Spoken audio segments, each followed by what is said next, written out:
not my buddy. Welcome to Surface Noise, the A-side.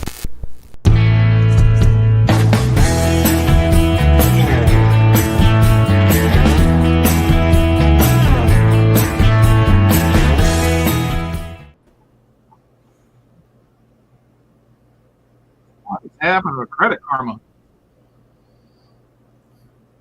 What? What in the hell? Oh, hang on. Oh, please. No, that's not it. This is a great intro. Hey, listen, I would say we got sponsors, but I'd be BSing you guys.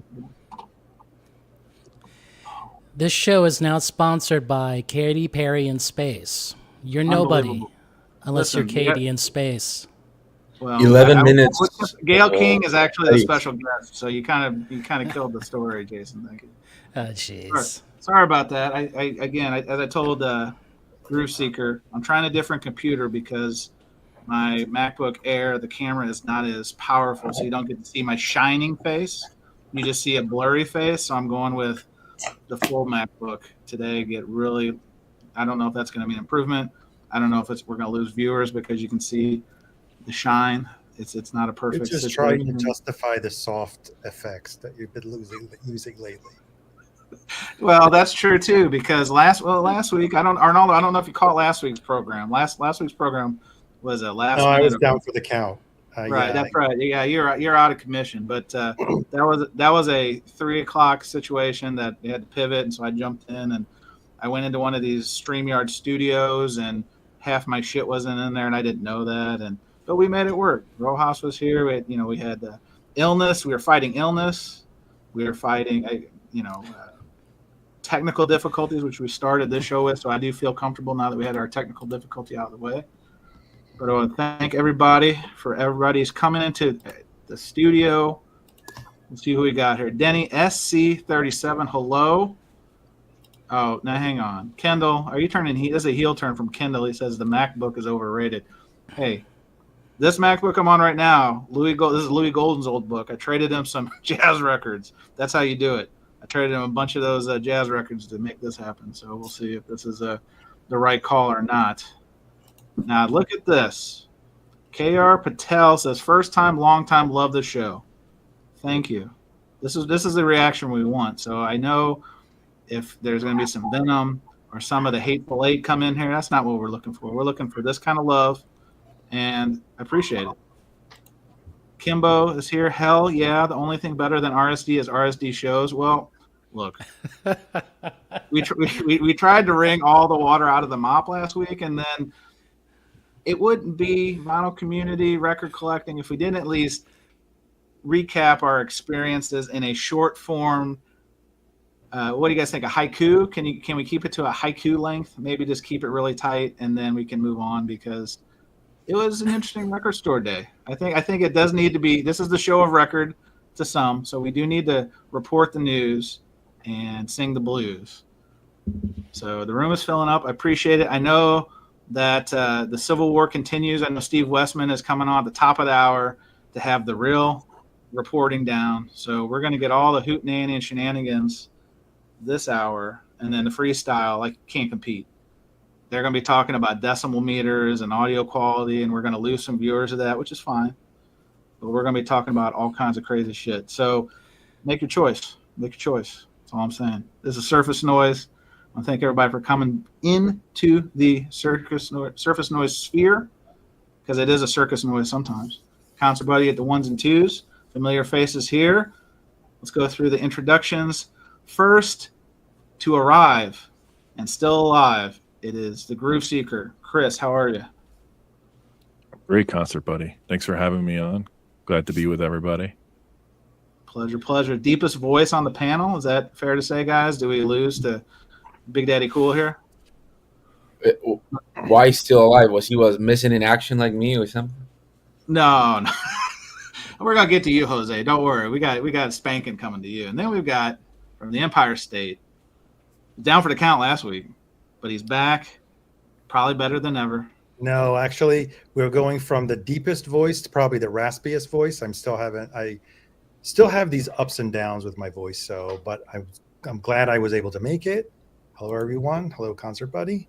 Well, So- this is Arnaldo. The channel is Fidelius_frequency. His timing is off. He didn't even let me bestow the proper introduction. Look at this guy. I mean, this is amateur hour. Come on. What's going on here? Glad to have you in, Arnaldo. Glad you're feeling better. Whoever's watching the stream already knows the channel. So, right? Hashtag cheap plug. Hopefully. And then he was here last week. I think this is the true champion of surface noise. I think his attendance is probably better than all of ours.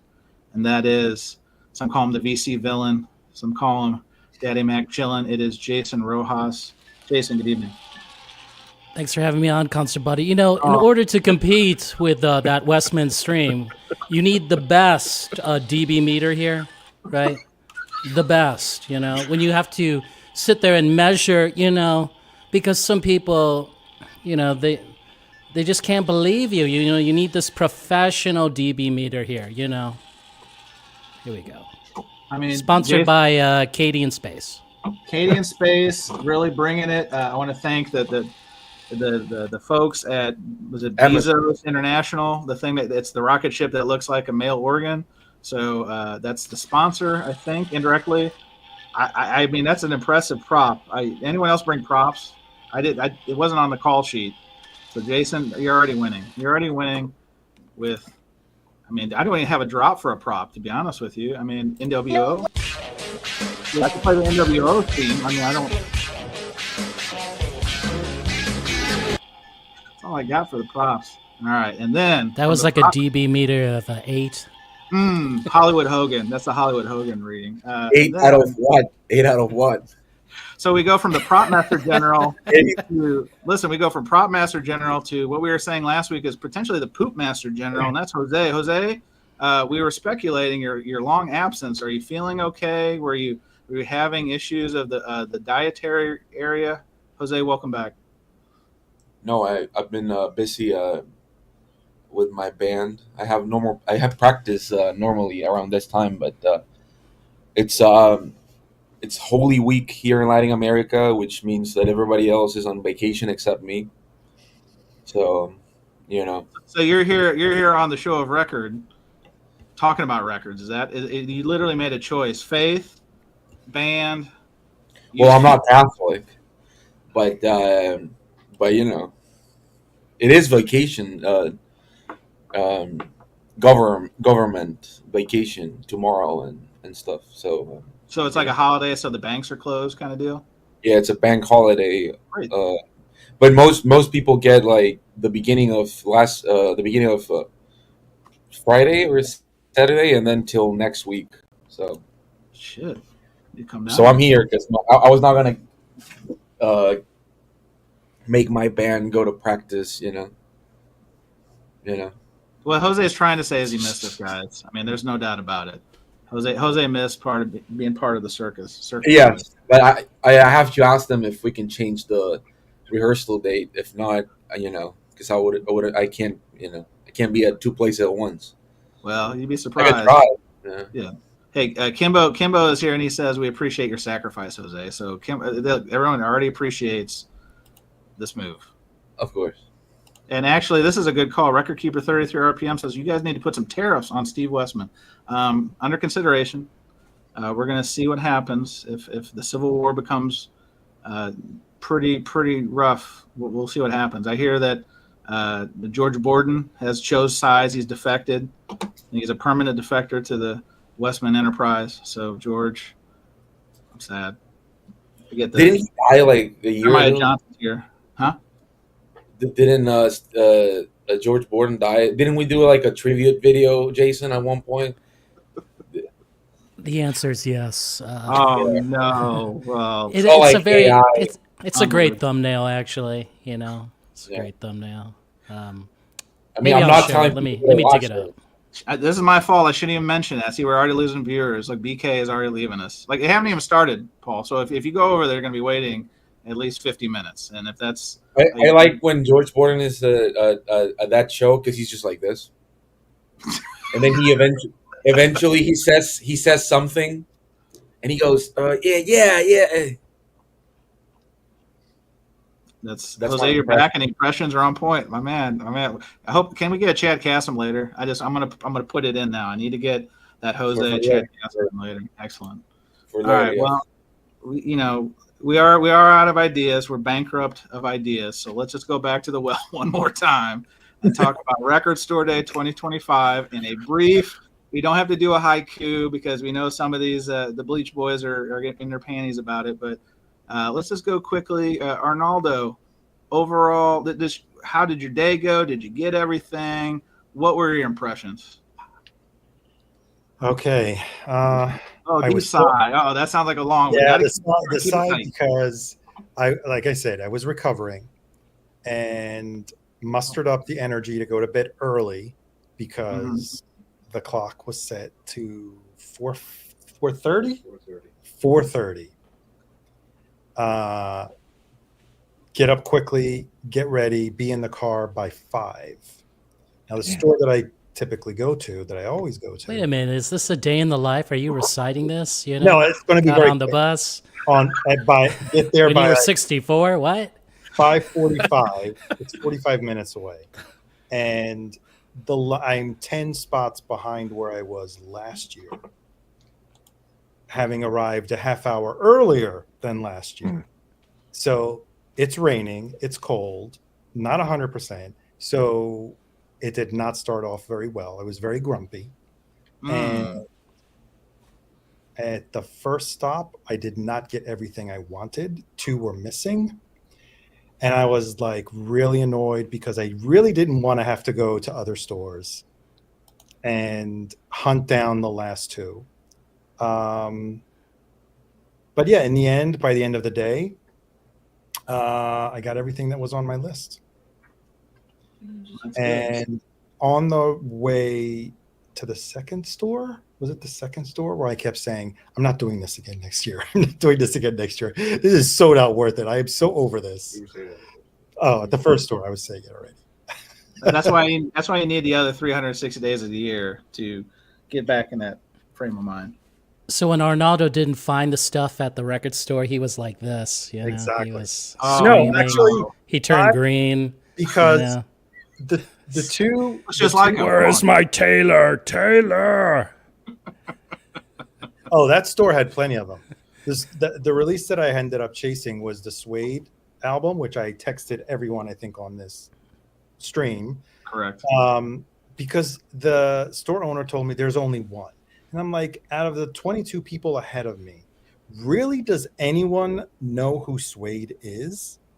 And it just so happens. Oh, this is a fun story. So I'm going to close it like this. All right. The store lets 15 people at a time in. The first 15 people get to give a list. They stay out of the store. They put together all these 15 piles along so that everyone in the first 15 has all their records, and they're allowed to go in, pay, buy whatever, if anything else, there's anything else that they want, and then leave. And then as one leaves, the next person in line, like number 16, goes in, and so forth. So I had a while before I got in. I want to say at least a half hour from when they opened the doors, at least a half hour, 45 minutes before I actually got into the store. So I shop around, find everything except for this one thing. And I asked the store owners, like, do you have the Suede? And he's like, no, unfortunately, it's sold out. So whoever was ahead of me got the only copy. As I'm in line, I see that there's a lady in front of me going through a pile of records that was there on top of like all the bins. And she pulls something out. I didn't even see what she pulled out, and passes it to the person, her friend, who was farther back in the store in line. So as this was happening, one of the store clerks comes and says, oh no, those are someone else's. So someone had not yet paid for their pile. This is 45 minutes after the store was open. And Arnaldo, did you have a terse word for them? I know you did. And as they're shifting these records, I happened to catch the Suede in the pile of records that had not been checked out yet. He's going to take it. I was really ready to take it. The guy comes over. And he starts, after he was alerted that people were going through his pile, he's alerted and comes to secure that all his records are there. And he's flipping through the records one by one. And as he passes the suede, I was like, if you don't want that, I'll take that off your hand. And he kind of chuckles at me and gives me like a dirty look. And then he keeps on going back and forth through all the records. Something is missing. And obviously the lady took the record, which I don't even remember. Sure. He shouted out at the store owner's like, oh, this is missing, whatever. And the store owner's like, I'll get it for you on the aftermarket. Don't worry. I'm so sorry. I don't know how that happened. What happened is you pick up your shit when you're ready to check out. You don't just leave it there, especially on record store day. What the hell, right? It's like a store full of people, an unattended pile of records that you secured, and then you're complaining because one of your records is missing. So I guess karma is a bitch because he was not a suede fan. He was ready to flip it because I saw everything else he bought and nothing really matched. It was like one of everything. So that's my little story. Well, can you name the store, or are we going to keep it on the down low? Because we need to. I've featured the store. The greatest store owner does not mark up anything. Oh, hell no, that is correct. High Fidelity Records and CDs in Amityville, Long Island. Perfect. The nicest guy offers treats whenever there's always a platter of cookies and brownies and stuff to hand out. Treats. And very organized. Does not mark up any of the releases. Very honest. And yeah, don't go there because I'll be more upset next year if I'm farther back in the line. The secret's already out because progressively every year I'm at least 5 or 6. Now this year I'm 10 spots behind I was last year. Now that's what I was getting at. So the lines were pretty intense, at least where I was and where I would traverse. Mr. Rojas, perhaps we'll go to you next. You sent us footage from the Waterloo records that it looked like a soup kitchen during the Great Depression. The line was so long. If you watch the Waterloo video that they have up, I'm actually one of the last people in that shot. Let's see if I can find that. You think it's ending and it's not, and then there's more humans, and you're like, good God. I mean, are they in like Louisiana? Correct. By now? So this was across, I think, like maybe 4 or 5 blocks away. I am right there. I don't know if you can see me, but I am right there. That's Blue where arrow does help. If it would have been in Waterloo, PMS color would have been nice. But I mean, we could watch that video. Let me see if I can just blow it up here. They have it on like, I don't know, 3 speed. See, where's the new location? That's down the street. That's not ready. So this is still the same location. Oh, it's the same location. Yeah, but you can see that it's definitely going back. Like, yeah, I mean, what way is it? Is it like? Wow, that line is way much longer than the story. Like soup kitchen, guys. I mean, this is literally like I need like some tumbleweeds should have come into the view. It would have made me feel a bit better. Oh I mean. God. What was it? Okay. Jason, how early did you line up? Okay, right about there. Adam, Adam. So the store opened when, and you got in line when? The store opened at 8. I got in line around 6:30. Whoa. So here's the weird thing. Like, I decided to get up, and I told Concert Buddy and Arnaldo, like, hey, I think about going to Waterloo this time for RSD. And that's downtown Austin, and usually I don't do that. I go to my local Piranha Records, and I drove by Piranha around 6 a.m., and Piranha Records is on a strip mall, and I drove there, and there was like a line wrapping around the strip mall, and I was like, hell no. And they open at 10, so I was like, nope, I'm not going to do that. I'll drive to Waterloo. Now I drive to Waterloo, so they already posted a picture of a person like waiting, in her chair by the door Friday afternoon. Yeah. So by the time I got there Saturday around 6:30, that line was wrapped. I found parking. This time I was ready. I had some water and some snacks, and Did since you bring I a was so chair? tired, Did you bring a no, collapsible I did chair? not. I did not bring a Oh, chair. good God. Since I was like tired, I don't remember the line. Like honestly, I got there at 6:30. They opened at 8. They gave away free donuts and coffee. Excellent. I think donuts has been a common theme. Donuts is available at mine, but see, before I tell mine, my friend's shop that I went to is literally next to what we call Mr. Donut. Apparently, it's an old chain that has survived in Southern Illinois, and they open at 4 a.m. And let me tell you, Wow. when you've been in line for several hours, when that 4 a.m. comes and you can get a steaming hot, fresh plate of biscuits and gravy, yo, I mean that it is like literally like I was at the end of the line talking to some friends. And these kids come up and they open their styrofoam and steam. And I'm like, what is this sorcery? Like what? I mean, where was DoorDash? It looked like Chinese food, you know? It's like one of those things. Oh man, you gotta go to Mr. Donut, B's and G's. I'm like, Roadrunner time, bam. So anyway, donuts is where it's at. I'm just saying. I mean, look at me, donuts is where it's at. I mean, it was great. Can you show Chuck T's comment here? I would love to. Where is Chuck says T? everyone- Chuckles, where are you?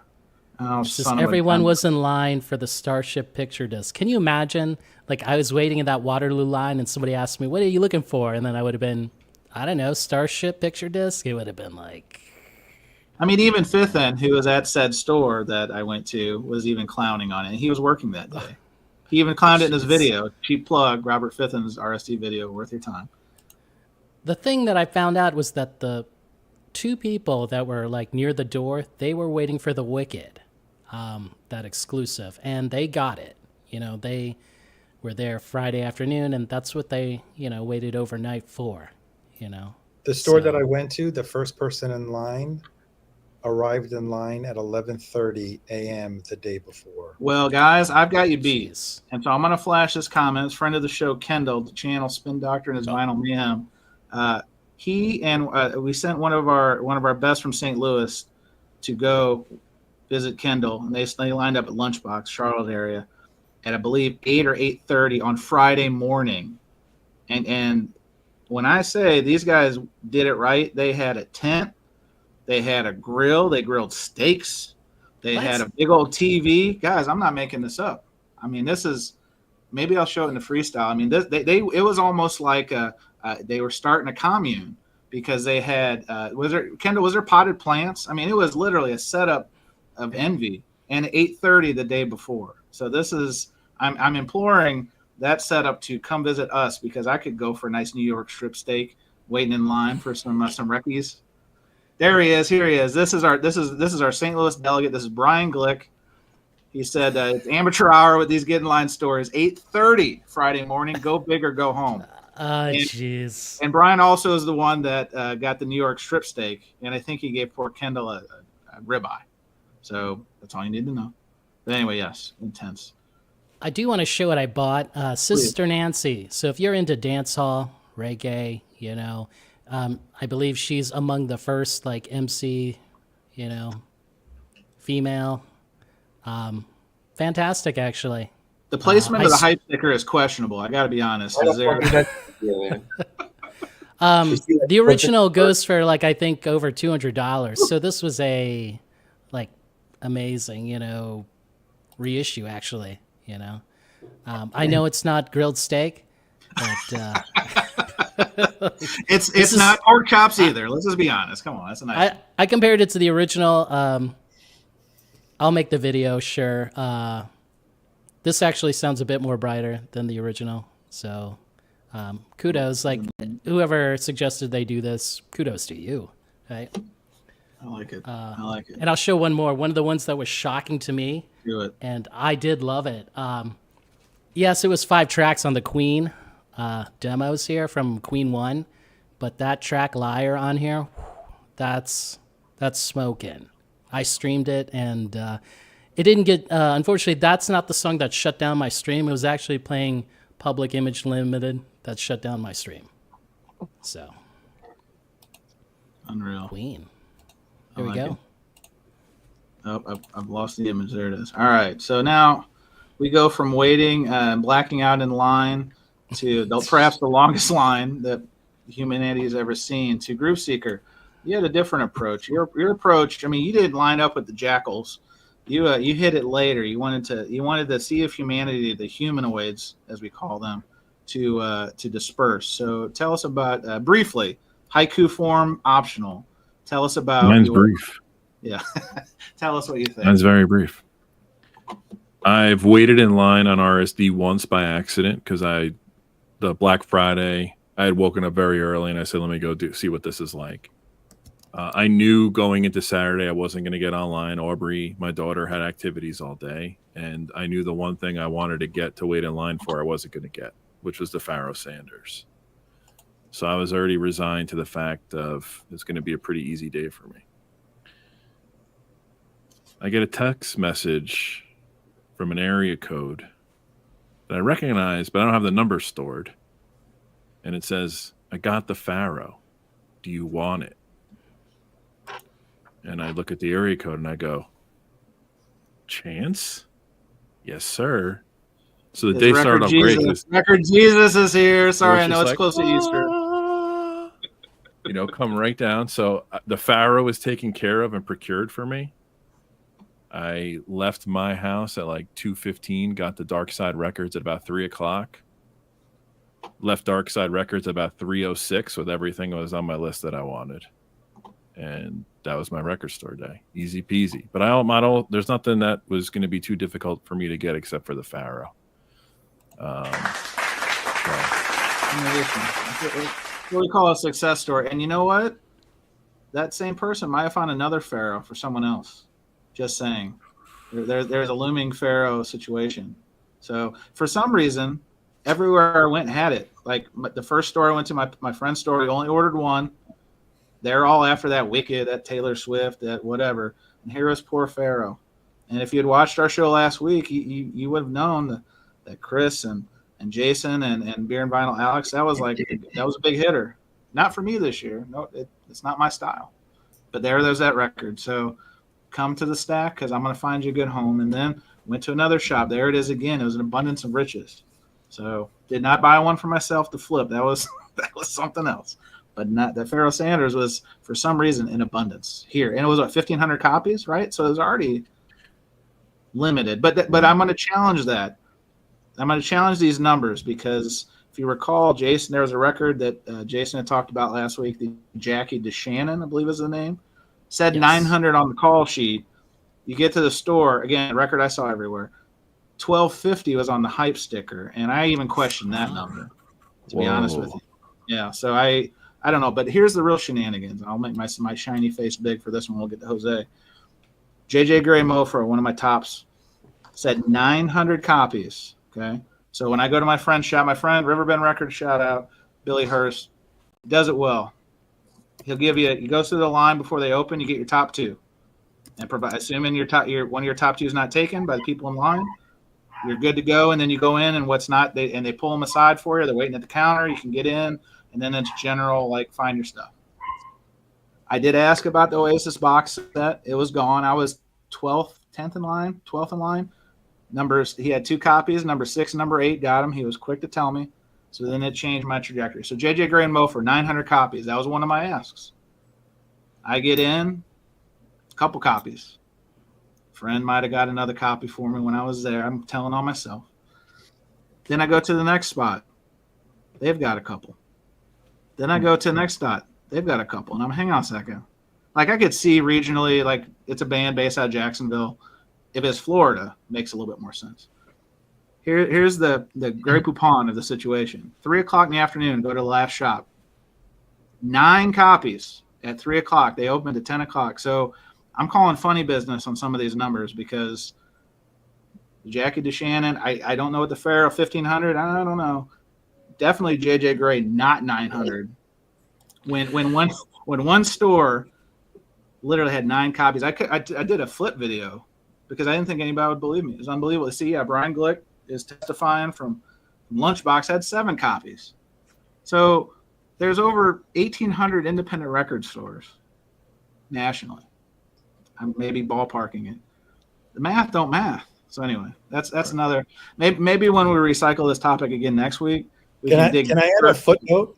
Please do, Arnoldo. So Today I went to Princeton Record Exchange, and guess what was in the bin?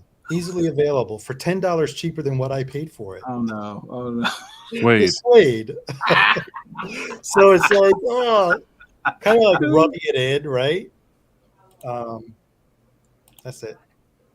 All right, now Jose, haven't seen you in a minute. Did RSD register to you? Were there thing? I know in one of our chats, because we've got a series of chats. There's so much strategery going on. You had asked about the Slint record. I saw the Slint record everywhere. Did you? Yeah, I saw it today at Princeton Record Exchange. Everybody had it. Cover? Yeah, it's a green cover.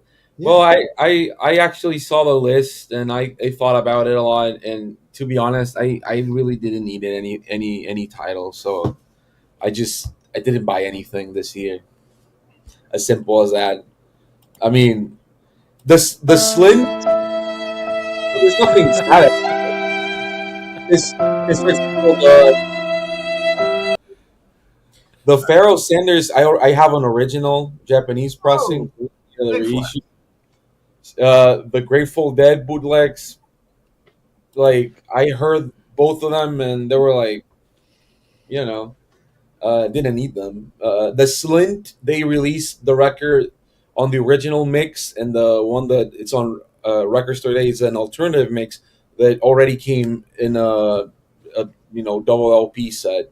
So I didn't really needed that. The Warren C1 box set looked nice, but it was too mazzy for me, So I was. Oh my God, we're using it as a verb. Too mazzy for you. Oh my gosh, Mazzy, I'm sorry. I needed like a fucking hat to buy that shit. And I was like, no, I'm not.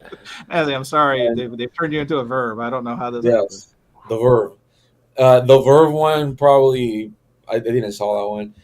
There was a Butthole Surfers related record that Paul actually told me about, and but they had it for way too much here.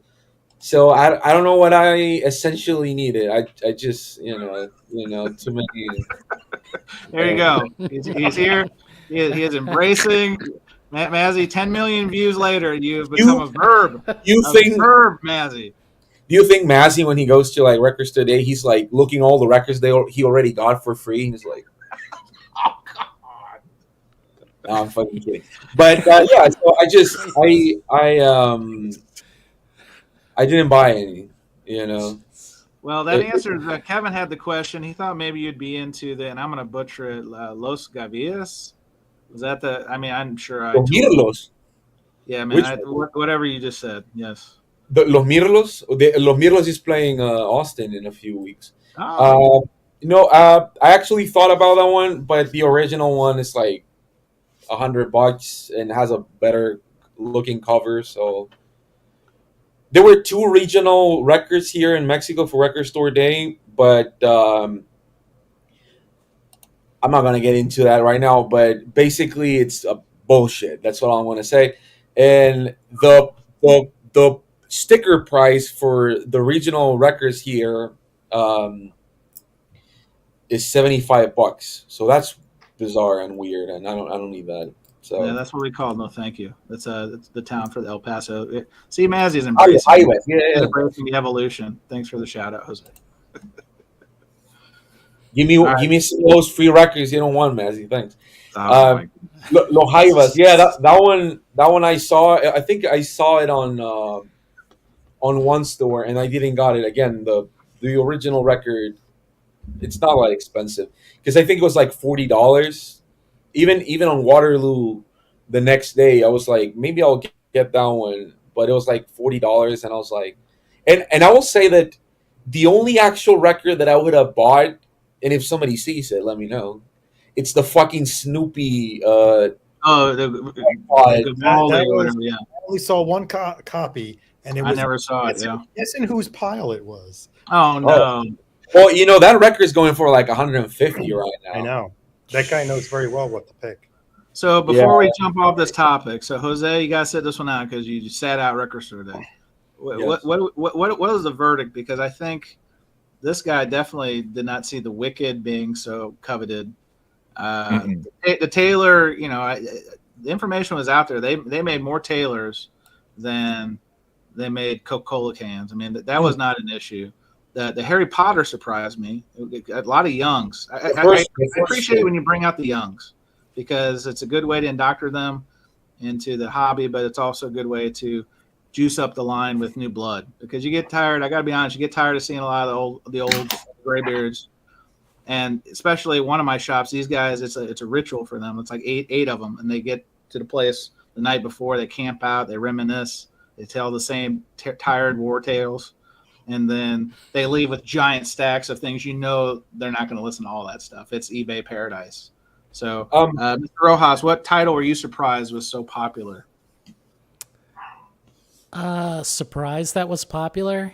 Sure. Probably that Posty, the Post Malone Nirvana. All the youngins were into it. All the this old got one. I gotta be honest. Absolutely no young human being bought that shit. I literally went to a store. They were playing that, and I left. It was. Jeez. Well, that's what it takes to get Jose out of your store. The one that cracked me up the most with the old VC dinosaurs was that Wynton Kelly live. I was hearing it, overhearing this. Like, I wonder if I should get that Wynton Kelly. And I looked at the guy behind me and like, do you know who Wynton Kelly is? He's like, well, I just think it's jazz, right? So I should just like jazz. And I just gave him this look like, whoa, bro, like, don't go there. If you don't know what it is, don't touch it. Don't go there. Go get that Taylor instead and flip that one. Come on. Is it flipping? How much is it going for? Which one, the Taylor? Yes. I don't know. I don't. Did everybody bought a copy of that shit just to flip it? And be honest, I know every single human being here did it. Oh, hold up here. Let's. Well, one since copy. Jose is crying, buddy. Yeah. let's hold up here. Let me go get it because Jose is crying. Why would I be crying?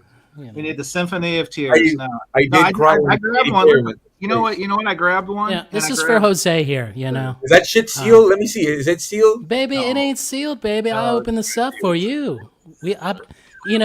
Before my stream got canceled, I was gonna play this as the last song, other than Whitesnake, because But what the fuck is it? It's the single, right?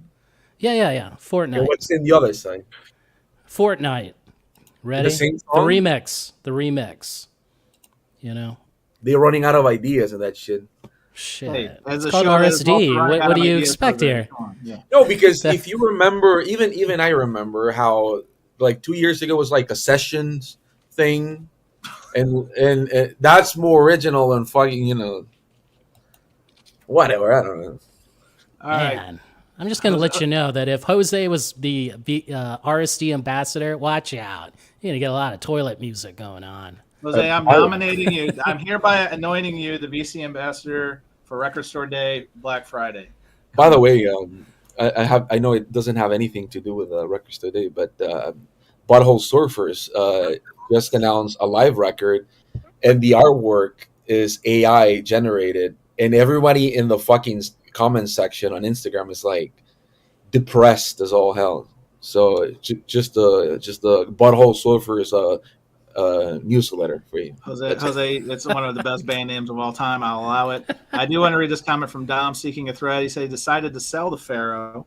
Was going to compare it to the kindness of his heart. Whoops!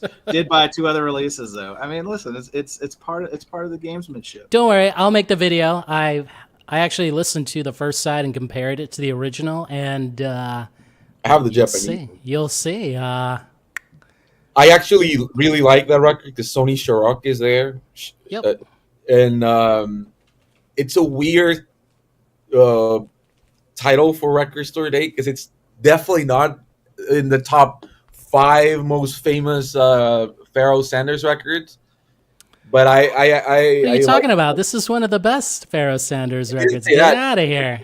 Stop lying. It has an enormous hype sticker. I didn't say that. I said the one. Can of you the see Sonny Sharrock here? He's the man. Yes. I visited his grave. He's buried in Austin, in New York.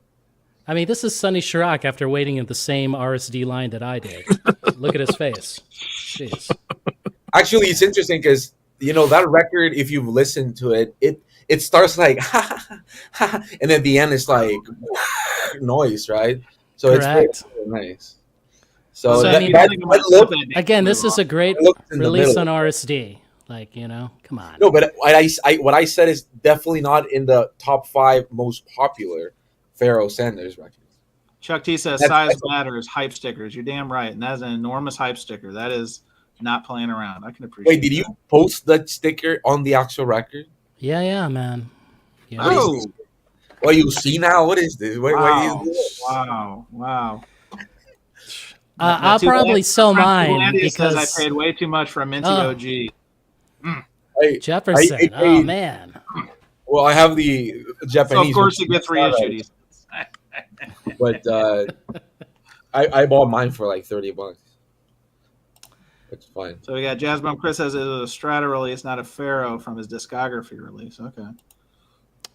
Now I have to say that the reissue before we Oh, I know. go ahead.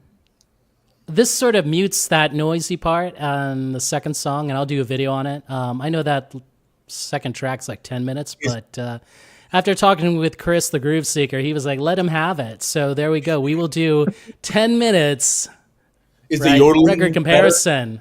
Wow. Is the yodeling better in that? Ooh, actually, that's the thing. Who cut this? Kevin Gray. So I mean, I think he muted the free jazz, because maybe that was maybe that's Jason, something that Jason, can I ask a question? When you walk through the threshold of your home with that record, did it start getting real hot since it's a Kevin Gray? Did it like melt? Like did it get real hot? Like it knew it was in like uncharted territory. I mean, the thing is, like there was a group of people waiting to give the Kevin Gray exorcism on this piece, So then it was marked safe, to be played, I will say that I dislike the fact that yes, that's a Strata East because they're doing like reissues now, and I know they pick up for records today, but it still doesn't make any sense that they did that. It doesn't. It still doesn't. It's just it was the most popular of the ones that they announced, but still. Now, guys, we've done a piss poor job of keeping this tight. So I want you to weigh in real quick. There's one question for Jason. You got the drop ready, Chance? Oh, well, it depends, but I'm at the drop board. All right, ready. Can you hold up the record, Chance? Jason? Did you actually have to buy that? This? Mm-hmm. Yeah, I did buy it. It was the second to last copy But it's at Waterloo. jazz. Oh my gosh! Oh man! Did everyone catch that? No, that's the wrong. Oh God, I don't even know what drop I should have played. That's That one. All right, thank you. I was ill prepared. Sorry, I'm at the board, but I'm no Fred Norris. Sorry. All right, we're trying to keep it tight. Let's tighten this up because we still got other topics. Believe it or not, as we're 40 minutes in. Groove Seeker, It's good. Yeah. in your experience, what surprised you? Number one, I was surprised I asked my daughter if she wanted the Taylor single, and she said no. And I was like, "Are you okay? Are you sure?" She said, "Yeah, I don't want that." She's like, "I have the album." I was so proud of her. I was like, "Yes." You see that I'm right. So even Swifties wanted that shit. well, no, she is actually learning probably rule number 1 of record collecting: no doubles. Yeah. No need for doubles. Doubles or trouble? That is definitely not a rule in records today. So my big surprise is I can't believe how popular the Oasis was, because it's going to come out in 3 months again. Well, does everybody remember that when that box set came out, it was 5 albums. They shrunk it down to 4. So you're getting less of a product. Where's Champagne Supernova? That's what I said. Where are you? Champagne Supernova. What happened with that? What happened with that record? Wasn't there like 15,000 copies? There's 15,000 outside of the rest of the world, and only 1,000 or 2,000 in the U.S. 1,000, I think. Something really small. I think it was 1,000 or 2,000. So I was really shocked about it because it's an RSD first. I mean, unless you really die, I guess it's in colored wax. It's fine. Yes. Colored, maybe number 2. Brian Glick has one. Brian, can you confirm you waited over 24 hours for it? So can you tell us? Well, why would you be surprised? They're like selling out the reunion shows and stuff. Like I'm surprised because it's gonna get reissued in 3 months. But nobody. You know how it rolls. I know. I know. And I'm not bitter I didn't get one because I have, whatever. Anyway, huge Oasis fan. Huge Oasis fan. The other quick thing was Chance, you brought up something really cool about what your store does with your top two. Dark Side Records did something really cool. I told Rojas this, I think, that they only got one Wicked and one Oasis. You couldn't buy it. You had to enter into a drawing, win the drawing, and then get first dibs. So it really combated the flippers on those two titles. I think that's really cool. Fair, and I think more record stores should do that. Yeah, it was really cool. I want you to put a pin in this because in the freestyle, I'm going to bring up a topic of a shop that did something interesting. It's making the rounds on interwebs, but it's a good call to action for later. And I will say not to be too corny, the most enjoyable thing about Record Store Day for me these past few sessions is the machine gun texts from you guys all day. Like, do you need this? I got this. This is my situation. Like, it's really cool. It's really cool, and it's a great feeling to be a part of something like this where we're all kind of in it together, even though we're all spread out. And Arnaldo's going to be at the Comedy Cellar tonight at 11:30 for the first show. So make sure you tip your waiters. He's opening up for Donnell Rawlings. I don't know if you know who that is, but yeah. No, listen, Chris. Membership has its perks. It's like the Amex Black Card. So it's what it should be about. People looking out for each other, and Pharaoh is en route to you. So hopefully, thank you. And listen, arguably, it was packed by one of the best packers of all time. I'm just saying it. I got to tell you, I was sweating bullets. I was sweating bullets packing what I got for you, that Scott Weiland 7-inch. Oh, I'm judging you. Don't worry. I'm going to judge you. As soon as it shows on my doorstep, I'm like, damn. So much I did play one joke on you because it's coming in a VMP box.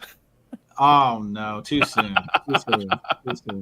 Too soon. They hate me. All right, Arnold, let me give you the last word. Let's keep it tight because what title or titles surprised you, and any other surprises outside of every year? Not so much that. Like, I just wanted to comment because on the days after Record Store Day, I visited a couple other stores, and this one store in Rhode Island somewhere. I forgot the name of the place, but it's called Olympic Records. And I happened to stop by there a few days after, and in Providence, thank you, Providence, Rhode Island. And I asked, just out of curiosity, he did a very small record store day, and he's like, "Oh, there's really not that many people, so I keep it really only to a couple of boxes. I don't order a lot of stuff." I said, "How many Wicked did you get?" And he said, "Oh, I got 3 copies." And how long was your line? He's like, "Oh, maybe 20 people." It's a really, really small town. And the other bigger heavy hitter stores that I visited, they got 3 copies. And we're talking about stores that order 20 boxes full of RSD stuff. Looney Tunes, probably the biggest store in Long Island, got 1 copy. And they had 250 Taylor Swifts, like the amount of volume. So how they allocate to the stores is really bizarre, right? That's what, just like you said, the record that you were mentioning, you saw a ton of them all in a radius of a few mile stores, right, Chance? So yeah. Maybe they should spread it out a bit better. Hey, all I'm going to say is this, and this is, I'm telling on myself, but not telling all on myself. I would like to thank JJ Gray and Mofro and the fine folks at Record Store Day for doing that, because because I was able to place copies where they wanted to go, their final forever homes, and for a small finder's fee, they help subsidize a big record purchase at Kendall. Well, with your experience of vice president of logistics for Aurora Central, you know about distribution of records, right? So 2,000%. You're just helping the folks at RSD distribute the records more evenly. I'm the good guy in this, okay? Because I'm like Robin Hood. I'm taking from the rich and giving to the poor. And if a few shekels fall on the ground, I pick them up, and it helps me afford a Towns Van Zandt record. That's all I'm saying. Thank you very much. I rest my case. And Chance, when I messaged you about the JJ Gray, and you're like, because Dark Side had it at 3:00 in the afternoon. I'm like, how the hell do they have it, right? So you were like, no, I found a few copies. I'm like, a few. I'm like, there's 900 of them, and Dark Side's got it. I was like, something's not right here. I'm like, I this got to is listen. very I strange. mean, I'll show it in the freestyle. I'll send it to this computer. But guys, you won't believe it. I mean, 3:00 in the afternoon, and it was like couple on the wall, and I'm just flipping through. It's like an embarrassment of riches. And keep in mind, this is one of the reasons I lined up in my friend's shop at 1:00 in the morning, because I'm like 900.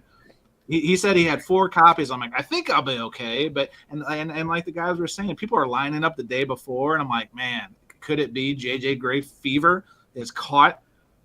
Southern Illinois. No, it was 900. Oh, we meant 9,000 copies. We missed a 0. So, but I don't feel that it's 9,000, because if you go to eBay right now, you'll see there's not a lot of listings. So, but anywho, well, guys, I think we did a piss poor job of keeping it a tight, quiet, haiku level conversation. But hey, we're out of ideas, so this is what we do around here. Now, let's try to transition into hopefully what is a fun topic, and I'll make my shiny face here. I think we flirted with this before, but maybe we haven't gone all the way in. But the next topic is best buys, not a retailer based in Minnesota. Best buys of all time from your record collecting journey. Now, kind of ambiguous thing. Where I was originally positioning this was, you got something at the store, probably used, well under market, right? But Arnaldo was quick to question, could it also be something that you bought early and now has grown to a ridiculous amount? So as the show of records, we are going to allow both for this topic. So Arnaldo, since we had a heated, what do you call it, a heated exchange earlier? I think a heated exchange on this topic. I'm gonna start with you to tee it off. Show us or share with us your best buys of all time. All time. Well, nothing takes the cake of that's the price sticker. $40 for a Zeppelin 2. And what's so unique about Led Zeppelin 2, This Arnold? is the Robert Ludwig hot cut. Oh, I've heard of that. Okay. So Bobby Did you Ludwig. hear about it on the Steve Westman show? someone didn't check the dead wax properly here. Oh, Bobby Ludwig. It's a name you should write down. Bobby Ludwig. Wait, but is it 40? Is that record a $40 record if it's a non-RL record? Depends on the condition. You can find a $25 copy, and That's depressing. you can find a $40 copy. It depends. Because it's a little pricey for a. I see that record for like $5 all the time, like the other versions, right? Do I continue? Do I show them all at once? Yeah. Let's just show a couple, and then we'll do like 2 to 3. How about that? Okay. So next one up is Prince's. No. You have the Black Album? Obviously, this is not the one that escaped the warehouse before they. Oh, what a tease! Yeah, it's only 30 of them have it. Come on, and they're all executives. Well, that's what I'm like. Yo, like No, that's impossible to find. But the next impossible pressing to find, when it was repressed, I think it was late 90s. Was it 99 or 90? Oh, 96 maybe, somewhere. Yeah, 96. Yeah. It doesn't say here. Wait, let me see. Sometimes contributor David Bianco is here. He said he got an RL for $40 in Sweden too. So we've price matched. It was officially pressed in 94, and only maybe 10 years ago, I found it at Urban Outfitters in the bins for $30.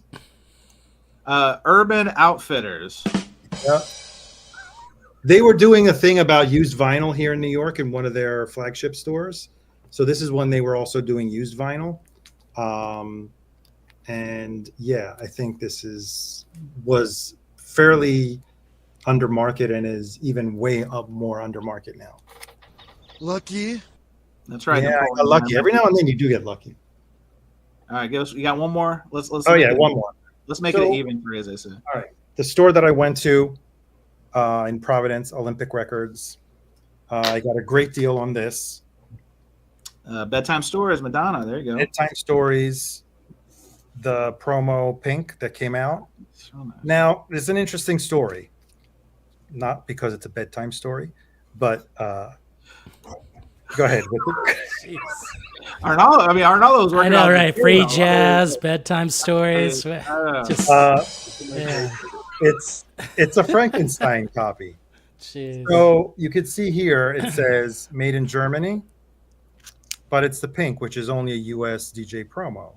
So the DJ that had it traded the full artwork because the original did not come with the printed inner sleeve because it was 2 records instead of 1.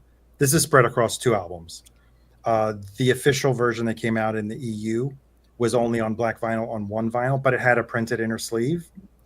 And he traded the numbered jacket for the European, Frankenstein them. And in the end, I did get it at it's hard to say if it's well under market, but you play the record, right? You don't play the cover. Oh man, that's the bells and whistles of our local shop owner if I've ever heard one. You don't play the jacket. I was like, it wasn't cheap, but it was far less than what I've seen it for. Mark Boyd says it's the medium stupid. I think is that a t-shirt? Yeah. I've seen that somewhere before, I think. And yeah, so that's another I want to welcome Grant's Rock Warehouse. He says, good Lord, is that Madonna? Correct. Yes, it is. Correct. All right, Groove Seeker, you're next in the seat of doom, gloom and doom. What are like the best scores, buys, whatever you want to say? There's not I wanted to get like a best buy drop, but I mean their commercials were always whack AF. So it's not like the Olive Garden. You do the math, I'll do the Alfredo. I couldn't snip off something like that. So share with us, Chris, some good scores. I turned off my camera. I misunderstood the assignment. So the no! Way off. Welcome to the A side, fella. I don't know what goes on that B side, but A side. I mean, this is correct now. Okay, so I got 3. This is the 25th anniversary of Toadies. Yep. I bought this when it came out. This thing's going for like $100 now. Oh. Open. I know they just reissued it colored wax, but this thing just skyrocketed. That's a beautiful color. Yeah, it's awesome album. These are 2 fun ones. So this is a Spanish pressing of Unknown Pleasures, Joy Division. I got this for like $15 at a record store. I don't know if they underpriced it because it was an import or alternate pressing. The thing is minty fresh, and this is just a killer find. So that's a great story. But this is the best one. Oh, do I need to do the drum roll because if this is a big one, everybody put on your brown pants. I don't leave prices on records. This one's too good. I think I've shown this to Ross before.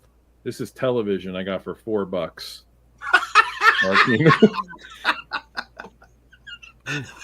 Was the shop owner Stevie Wonder? I mean, come on, you can't take advantage of the visual. Was that at the Salvation Army?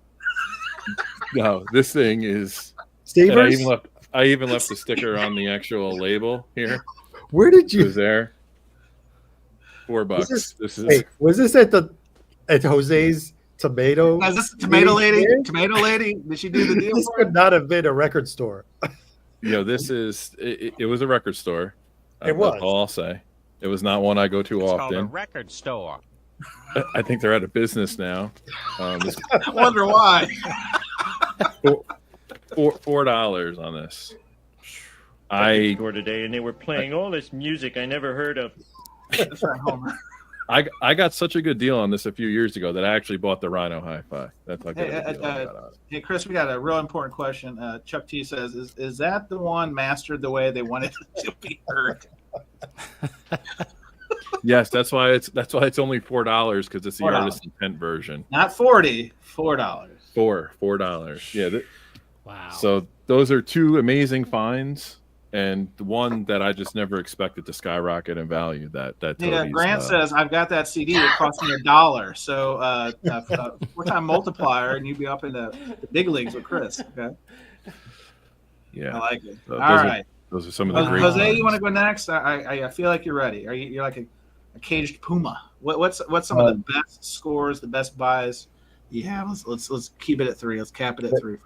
Well, I'll show 2 right now because the other one I fucked up and I grabbed the wrong one. Oh my god! But I'll show the best ones of last year and so far this year because some records that I found I already sold that I regret some of those like some Velvet Underground stuff that I got for literally $1, which is always fun to have, or that Mamas and Papas I got for free with the toilet on.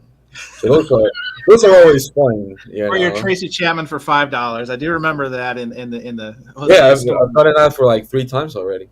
Yeah, they're not hard to get here. It's just there are records that most people don't give a fuck. Because you have to understand that over here that type of music is a different category. It's music in English. So it's like some stores don't even sell music in English. Like when they go to like use stuff, or they do, but it's like like very cheesy, whatever music. But, all right, show us the records, Jose. People gotta go pee. Come on. All right, so this I got. You're not gonna know any of these fucking records, but I got this like a month ago, this is Symphony for Genocide. With Maurizio Bianchi, Italian noise artist. They only did like 200 and less than 250 copies, like 230 or something like that. But I just met a guy. This is the original pressing, and this goes for like $700. Oh my god! Yeah. Well, oh my god! This is a big one, Elizabeth. Holy shit! Well, yeah, I got this and 2 other records for $25 all in. So I was really happy. So it comes with a good story.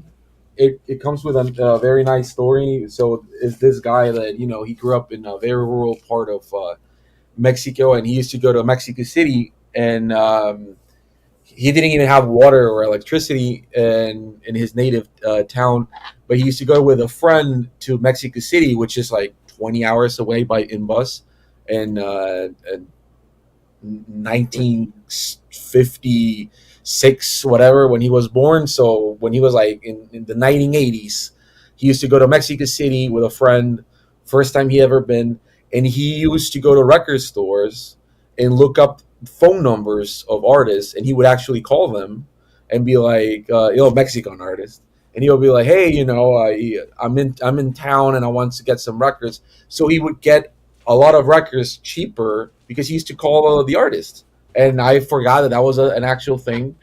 But he was telling me how a lot of underground musicians from Mexico started having a lot of notice in Europe and in the UK because they were exchanging like fanzines and stuff like that, and they would exchange like stock in records.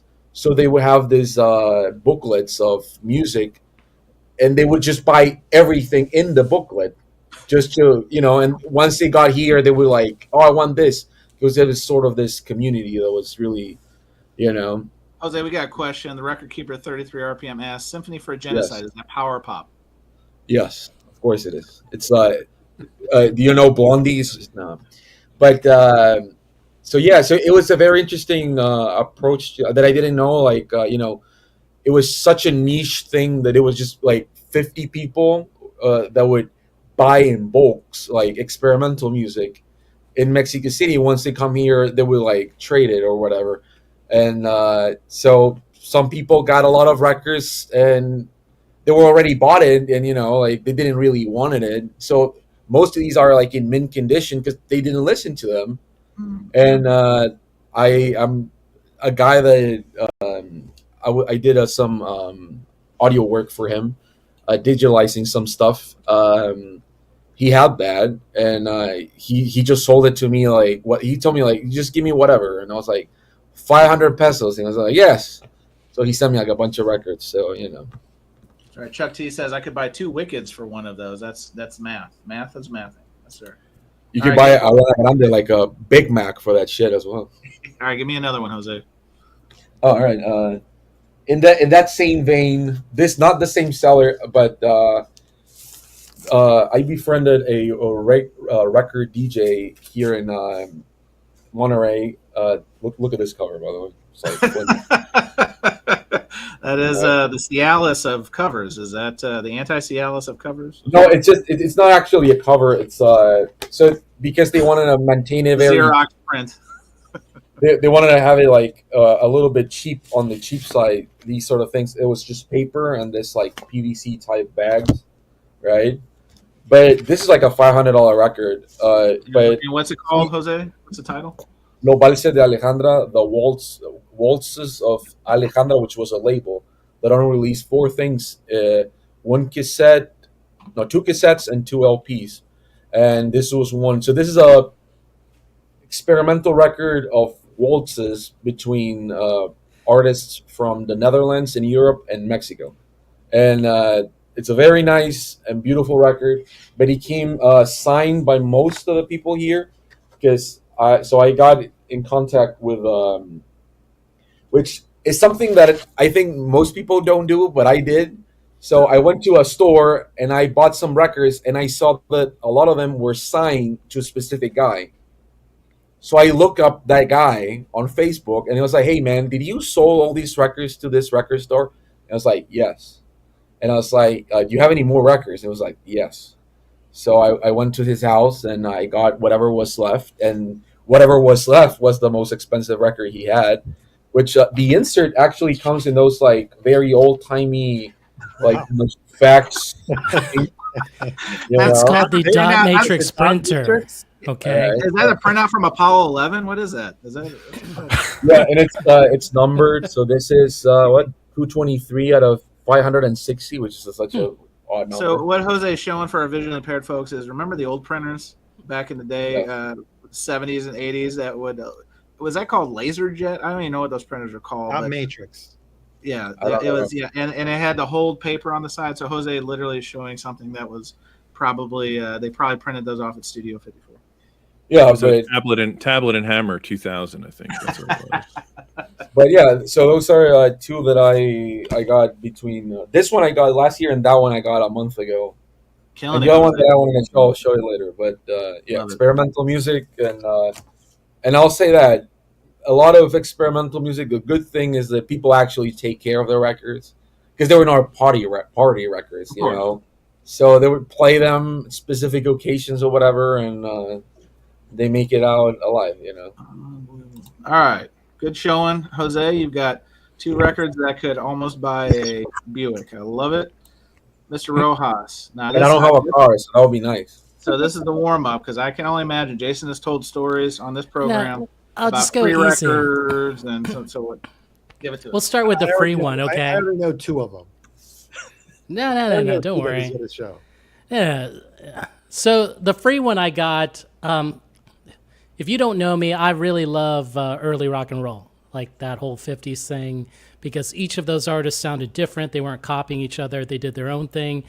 I found this in the free bin, which is unbelievable. This is the Chirping Crickets featuring Buddy Holly here. I love this. Black Label Decca, I believe, or Listen. Brunswick. Yeah, that's right. Yeah, you don't want that AP version. It's Listen. 100%. Didn't Chad So- do that record? Yeah, and he did it poorly. Oh,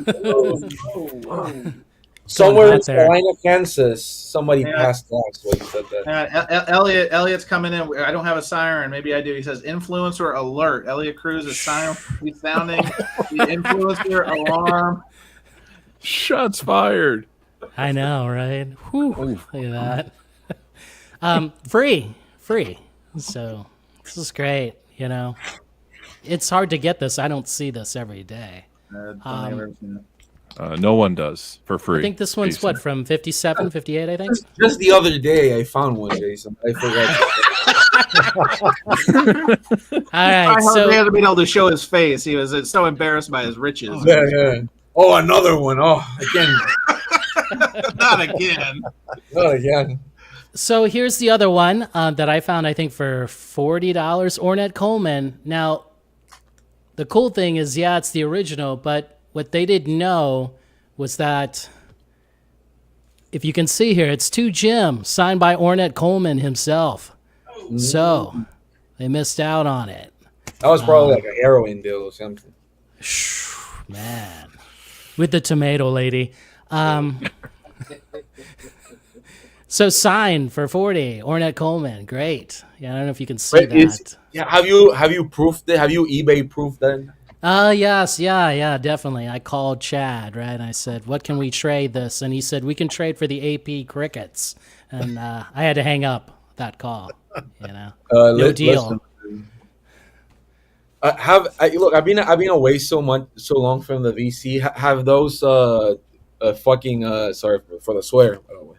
Those fucking Bob Marley UHQRs that God Himself wrote in the Bible about. Have those came out already? Nope. No. Not yet. No. No. All right. Beautiful. I think that's it. I went that's very it? light. You did. You saved a little for the rest of us, and I appreciate that. All right. Wait, is that Ahmad Jamal. Is that signed? That's a That's better correct. fucking record. You can tell Jose doesn't rewatch the broadcast. Look at this. Look at this. Jose Oh. with the eyes. Yes, this was. I bought it at Infinity Records when I was hanging out with the Groove Seeker and That's Arnaldo. Did he And have there that it was. on the wall? No, he did not have it on the wall. How did that not escape the wall? How did that escape? It's just Ahmed Jamal. Who's that guy? He's Another. He's had the awakening on the wall. He's had maybe this is probably not one of the heavy hitters. Wasn't someone going to reissue the Awakening? Like They did. they did already? Yeah. Yes. Yeah, Third Man. The That's third what man pressed it. The Warp. Oh, it's that bar. It sound like ass. Wow. Right. All right. I'll What a guy, Chris- Rojas. You said, Chris, you should take this. I said, no, you should have this. You did offer it to me. I said, no, Jason, you take it. Chris, please take it, please. And you were Oh, like, no. God. It was a nice guy convention and nobody won. It was terrible. Good grief. All right. So I'll make it quick. So I'm going to show, of all time, it's a hard one to quantify. I do have one that I've shown before that I'll save for the end. But, Hootie and the Blowfish. No, Hootie didn't make the cut. I was only able to get $5 off. Alex told the store last week where I haggled his local store, and it was an embarrassment. But so I found this. This is Freddie McCoy. This is the Spider-Man. Now this is on Prestigio, and I'm not usually. Again, I'm kind of on a break with jazz right now. But these kind of licensed albums where they didn't really ask permission for the licensing is kind of a little niche thing I like to collect. So one of my locals had this for like $30, and I call it VG plus, somewhere in the range. It does have a little noise. This is an old record. This thing is ancient. This thing is in great shape. And Elliot Cruz was like 30 when that record came out. Well, agreed, right? But no, this is something that I've never. I actually saw it one other time for market value. So this one for $30 goes for more than $30. You can you do the math. I'll do the Alfredo. Look up on Discogs. There are others with Marvel characters, right? Because I've seen others. Well, yeah, but they've gone through the proper channels of licensing it. This is back in, I want to say, the 60s. Let me see. Do I have a copy of it up? Like in that jazz series. Aren't there? Well, there may be. Again, you're talking to the wrong jazz person on that one. But so I'm going to show this one. If Rob Northern Evolutions is watching, I know this upsets him. This is Rodriguez's first album, Cold Fact. It's not a promo copy, but it is in the shrink. And this is a record that I did pay okay. I paid 2 bills. And you're saying, oh, but I found it on Instagram of all places. A shop that is actually a good shop in Miami had a picture of it and said, hey, we've got one of these. Anybody interested? Yes. And the fact that I got a first press of Cold Fact for a third of what it goes for now in the shrink, it was like the top at that time. It was the top of my want list. So it was it was one of those things where they didn't answer me right away when I DM'd them. So I went online, found their store. Like I tried everything to get a hold of these people because it was pretty. Wait, was Chance trying to show some sort of Rodriguez thing? Oh man, what a dick! Up to you with the white label promo. This guy is that cocaine dust still on the cover from back in the day? Good God! Wow. Back in the day from yesterday. this I actually just leads got up. Rojas. That's a verb we just made up. I got Rojas. This actually leads up to your next topic if you want to go there. You know. Oh well, we gotta go with freestyle. We our short Okay. record store day recap. Went a little Wait, long. so Rojas means the verb means you And anything they you can show do, I can do you better. one up, Take the- a one up, and One up. and a mazzy means you gotta wear a hat for that shit. Yes. Kevin says it. That's what we call a one upper. That's a one upper. Wow. I'm happy with my purchase. Jason's happy with his. I'm sure his It's cost considerably cold-hearted. less than $2. But now, this is the one. This is the one I'm gonna show. And I picked this up last year. I knew you were going to show that. That's the steal of the century. That's a good one. That's This the is steal. so. One of my locals got a collection in. It just so happened to coincide when I could get there when they opened at 10 a.m. One of my guys, actually a guy I used to work with, he was already there in line. That's why I was like, oh, this must be good. So I started digging, and it was a very unique collection. And this is the Beatles' Let It Be Naked. This is normally $250, $300. And I paid, you ready? Hang on. Can I do a drum roll for myself? Is that vain if I do the drum roll for myself? It is. $30. Come on. 30. Jeez. And this was last year. So yes, this is and it's embarrassment of riches, guys. I already had the Japanese press. I was quite content. Comes with the 7-inch and $30.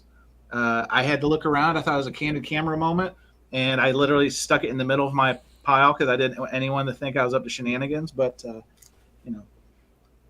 embarrassment of riches. So I late. paid way more I than really- that. Yeah. So that was and that was kind of the inspiration for the. More importantly, why do you still have it, Chance?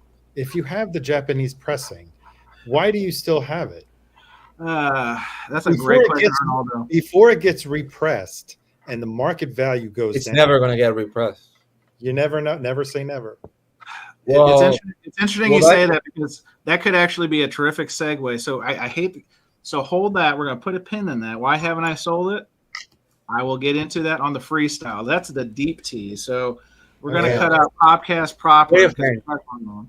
But this is incentive to listen to the freestyle or watch the freestyle if you're here with us live.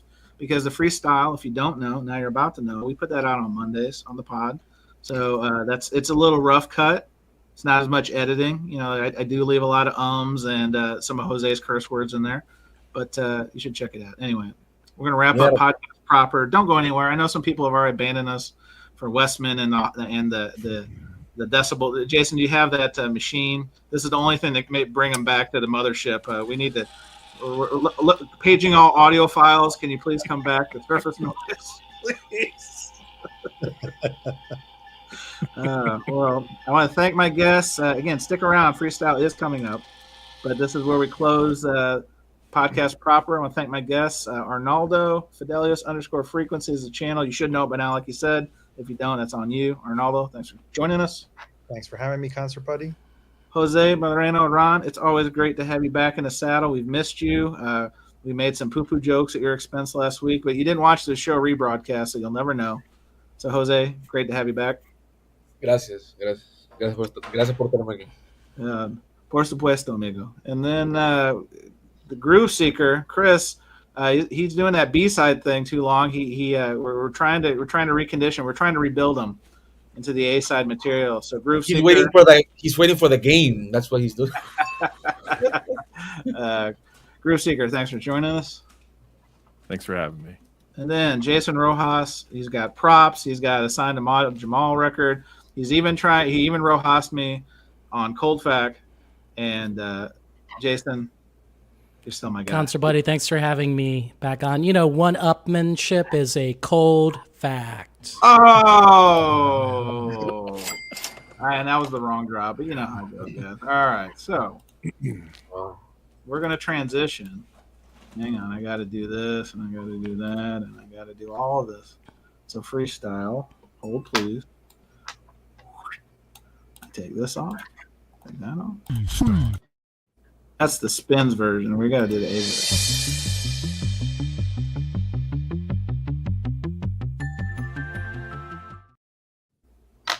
Ooh. Beautiful. And the only thing missing, and you guys see there's a whole lot that goes into this, is we got You ready? You know how you're in the freestyle? Pow! There it is. What? Extra. My ass, like almost like like move I a mean, centimeter. listen, we've been known to cause heart attacks in the gallery. So when That was like getting a Bob Marley UHQR announcement, right? It's like getting a Is Baja that Blast. stick around, Jefferson. Don't leave us. Don't leave us for the Civil War. We You already left for no, West. he already he probably was like, thank goodness I can go. I can defect to the Westman show. I've noticed that Mazzy's here like for 10 minutes and then he goes to Westman. Like He immediately. warms up with it. He warms up with us. He gets a frothy lather going.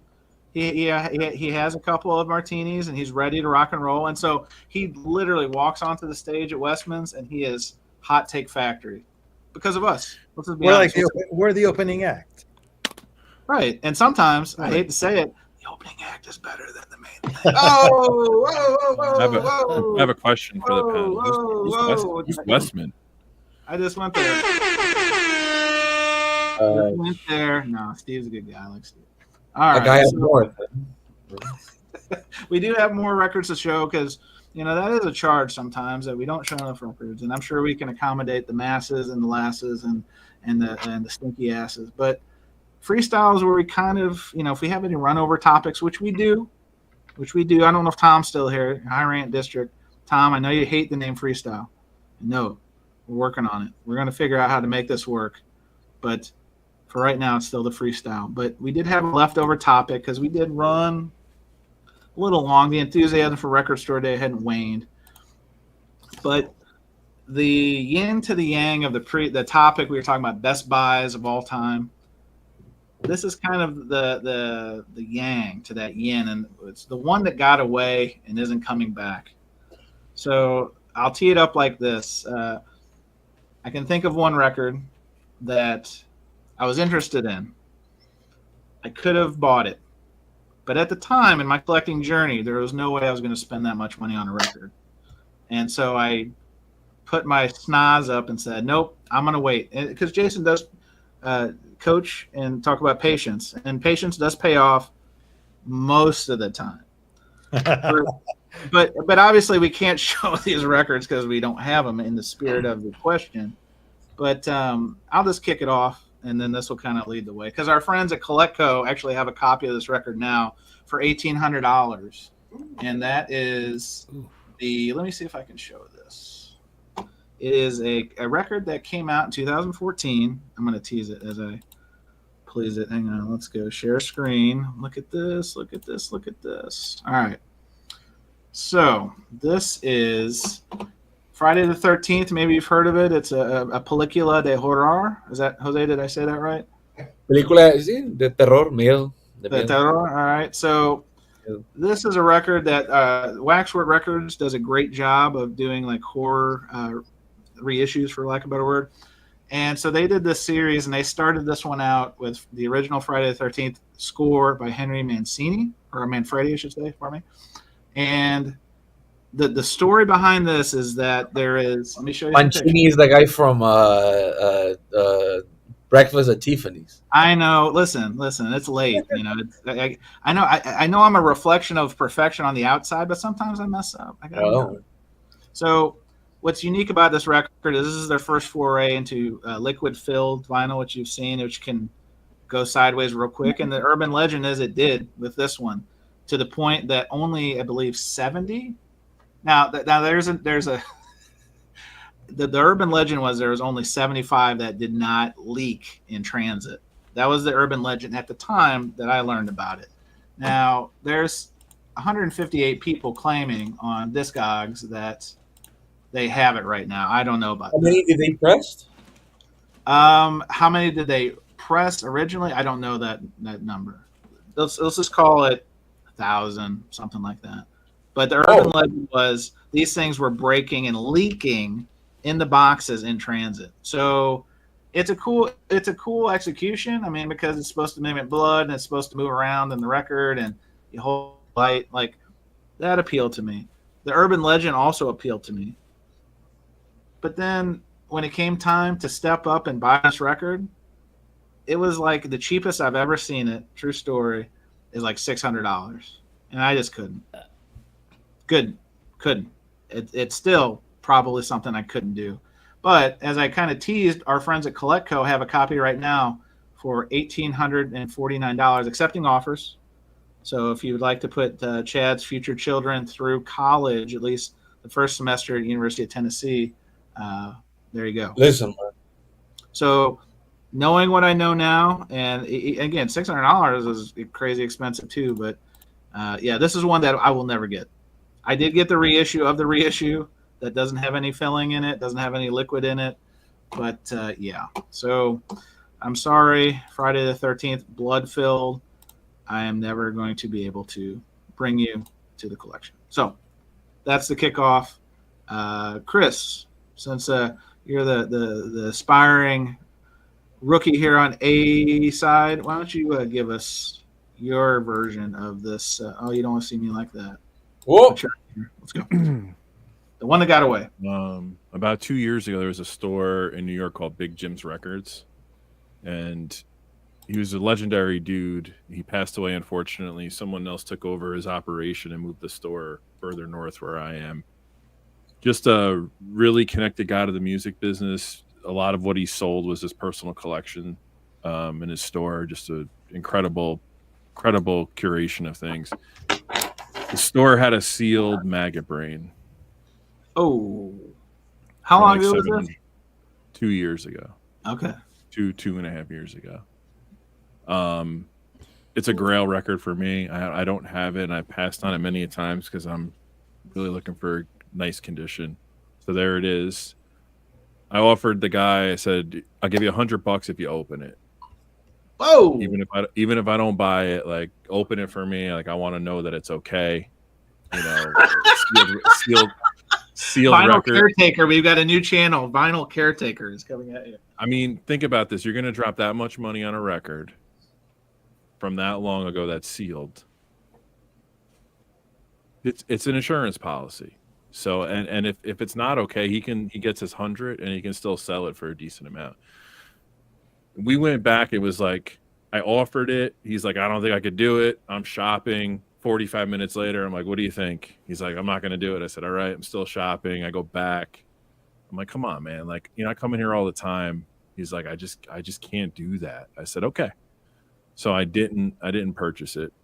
Chris, just a question. What was the price tag on it? $600.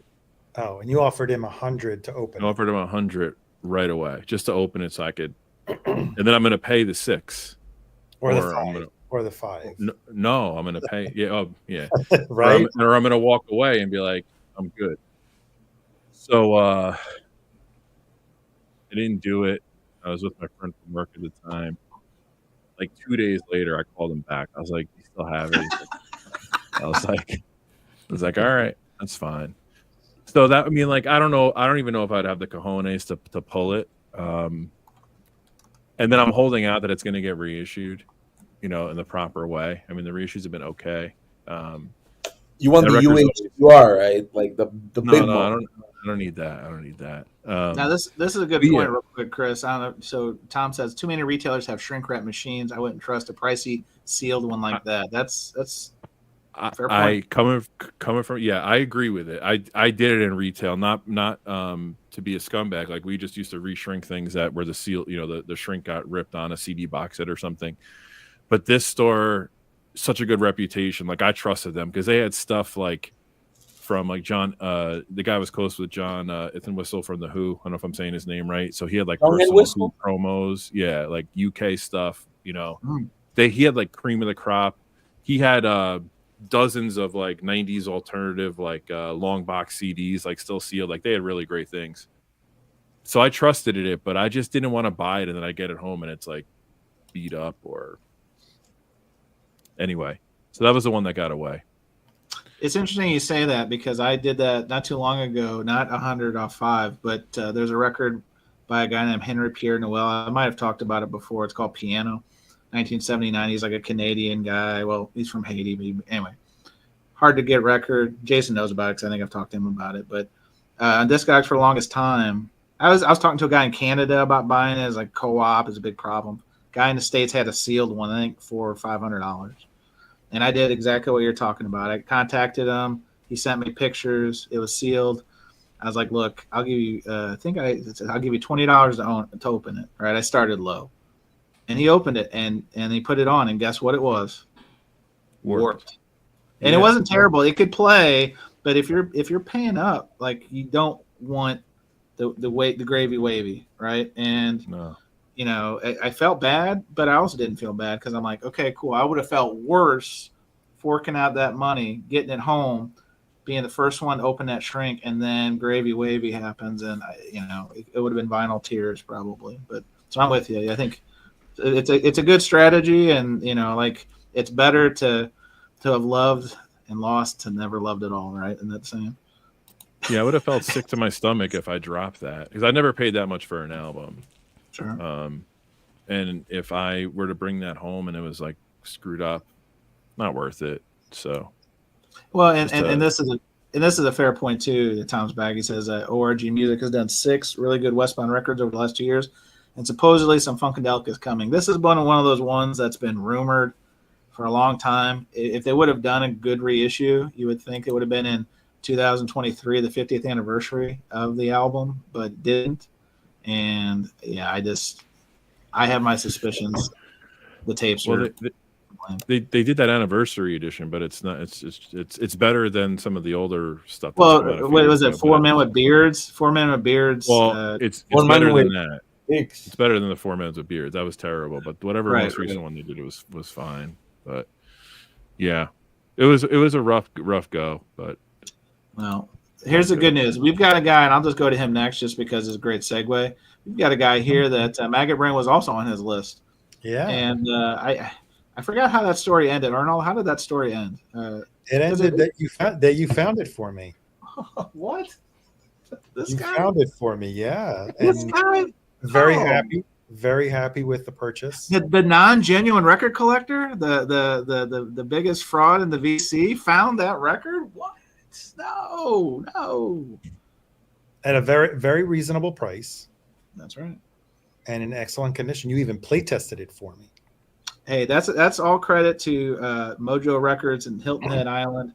It was very accommodating, and we were doing a lot of long distancing. I think I was inspired because when Jose got that Morrissey record for you in Austin, I was inspired by the long communication, and he did everything the right way. And the owner at Mojo's was very patient, and it's happy to make it happen because. Sorry, Chris. Everybody could have a copy of an original. I'm just saying, even the 74, 75 reissue to Blue Label is divine, and you can get that. When it's a pricey record, you want to make sure, right? Better. Yeah. I see it all the time, but it's always beat to shit, or it's the price isn't right. It's all right, But I will find. My quest is now to find, because the spine's all rubbed. The one that you got me, Chance. So eventually I'll find a very beat up record where I can give him just $30 or $40 or $50 just for that perfect cover. And that's what I did with mine, because I had a great jacket, shitty album, and then I bought a great album, shitty jacket, and call that Frankensteining for the folks at home. But yes. All right. So Arnaldo, what is the one that got away for you? Oh, hold on. Let me put it in so you can put it up. I put a link in there. You want to pull it up on Discogs? Private chat. Yeah. Hold, please. Because we have nothing to show here, right? That's correct. Yes. Because again, these got away. So let me. These got away. I'm going to do this. I'm going to get this call this on the warm up deck. Let me do this. We're a well-oiled machine here, so we're going to share a screen, and here it is. Now, guys, before we put this up, any guesses what Arnaldo, just maybe the band or the artist, because we know Arnaldo pretty well at this point. Don't look at the private chat. Don't cheat on the private chat. Yeah, don't cheat. So, Jose, what band or artist do you think this could potentially be? The what? So say it again. Sorry. So who do you think Arnaldo is on, the one that got away? Do you think it's? I mean, who could it be? Quick guess. Quick guess. It's a Morrissey record. It's a Smiths record. Okay, that's a fair guess. Jason Rojas, you got a guess? It was a Suede record from RSD. But the good story is I found it $10 cheaper the other day. All right, That's right. Groove Seeker break the tie potentially, or maybe a third. What do you think it is? Probably some rare Dave Matthews import CD single. It's the porta potty that Dave Matthews threw the shit on the river. That's right. All right, so we built it up. So Ba-ba. Jose, right on the money. I Jose, was this record. So Arnaldo, tell us about this one. I only saw it once 2 years Right. ago at a record fair, and this is the Australian version of the 12-inch of Ask, and it's the same music. The only thing that changes is the cover. It's very rare. It only came out in Australia, and if you look, the only copy that's available it's like half the price of what it should be going for.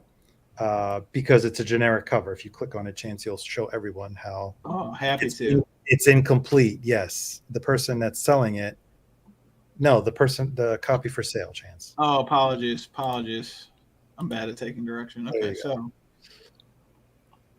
Yeah, the only person that's selling it is What? like that record's not worth anything without the picture sleeve. So it's like it's worth $5 at most. Wait, but is it the same? Is there like the same record press with a different cover? So it could just be like It's a different. It's just the cover. It's only the collectability of the cover.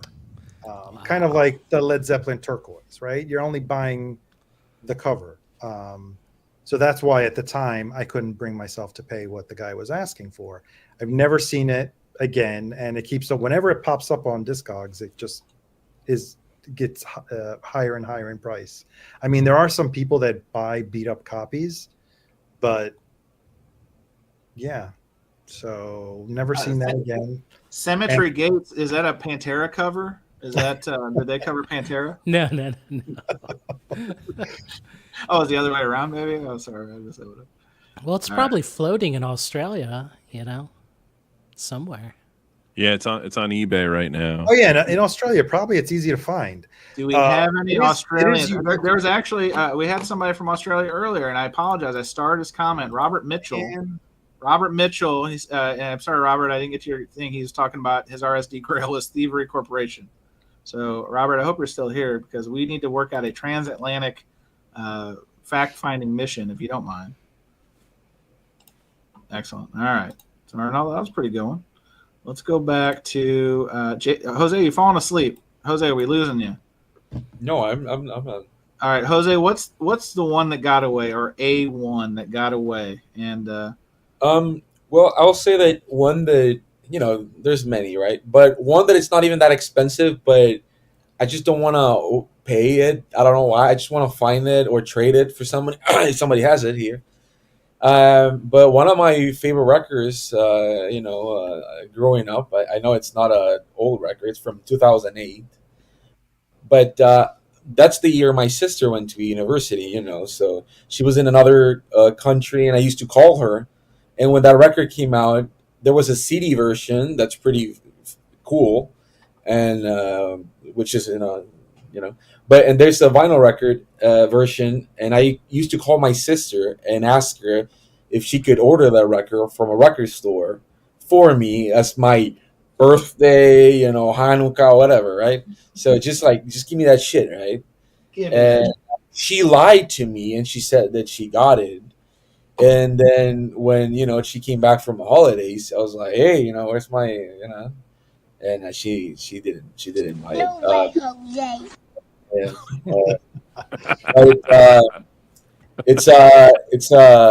It's one of my records that I've never even seen it with my two eyes. I've never seen it at a show. I never seen it. I don't even see it on Instagram or anybody here in the VC ever show it. I think it's never been repressed. It's never been repressed. It's David Burns and Brian Eno's Everything That Happens Will Happen Today. It has a house on the cover. I've never seen it. I don't know anybody in the VC that has it probably, but I would probably trade my cat for that shit. So, if anybody wants a cat, no, I wouldn't. I mean, honestly, the wrong thing to say. You should say, "I will trade my Adam Sandler albums for this." Well, they're both $100, so It's like I mean, that Norm Macdonald vinyl record as well. It's like 150 right now. so Jose, look what I found. Is this the What? one? Yes, that's it. Yes, All right. but, So but check out the CD because for real, that's the most beautiful fucking CD. Yeah, that one below, the one in the middle. No, no, that one, no, that one. oh crikey, this The one. one yes, that one. It goes for $175. Double tape. What is this? It's like a thing that has the actual house on 3D, and you can open it. It's like you open it, and it came with a pill. I don't know what it was, a calcium or something like that. You could actually swallow it. What? What? Exactly. Yeah. For real. You think And- you've seen it all until you have seen it all. That's amazing. No. And for real, it's the house actually. When you open it, it has like a sound, like a door opening. It's really good, and the B-side record is actually very good. But the vinyl, yeah, go to the vinyl, I guess. But Yeah, hang on. I gotta let's see if I got. well, there's two. There's a UK EU copy, and then there's a US, if I'm not mistaken. There's only. It only has one original. It's like 250 right now, I think. Oh, Yeah, 290, 146. That's a very specific, or as they say around here, Pacific price. It's probably like 300 euros or something like that. Like, I don't know. But it's a really good record. Now, I don't know why it I'm hasn't call shenanigans on you. Where's the pill? Where is the narcotics? it's only on the CD, and it came with like a brown box, like sort of like literally like this one that I have here in my hand. That's for 7 inches. Target box. Okay. Rojas, do you have a white grass promo copy of this? Yeah, if Jason, Yes, I do, Rojas- but the pills are missing. I guess someone was But for desperate. real, I always, you all discuss Talking Heads, bragging, David Byrne shit. I've never even seen a picture online, somebody sell it. I don't know who the fuck bought this, but I'm still mad that my sister did not buy this when it came out because she could have. So, Now, When did Jose, it come out? which one do you desire more, the CD box with the pill or the vinyl? Which one? No, the vinyl, of course. But the CD, I don't even collect CD, but it doesn't look amazing that you want it. Pretty cool. Jose, wait. good news. Jose, good news. We've got one in China for $399. So if you add in the, you're not in the States, but if you're in the States, 145% tariff, you can get it for the low price of $1,000. Yeah. So. Well, Which is if still less than anybody a wants wicked to, RSD. anybody wants to buy this $700 record, Do you know who actually has it? Yes, Jefferson has it. our friend Jefferson has a copy. He's probably not here. I know really? he immigrated to the Westman show. Yes. Yes. Well, ask him seriously. Ask him if he wants to trade that shit. Well, he purchased I've never it at seen David it. Byrne. I've never even seen a copy, and I would only get a copy with the sticker because it's a pretty good sticker. I would get the Listen, CD. How much is the CD version going for? Like 200. It's like $100 The less. CD? Yeah, the Box. CD. Well, it was $250. But guess Hang what, on. guys? This, just wait for maybe next year's record store day. It'll probably get repressed at some point. I mean, you're talking about Brian Eno and David Byrne, right? It's probably going to get repressed at some point. Yeah, that record's just going to Oh. sit on that shelf, Yeah.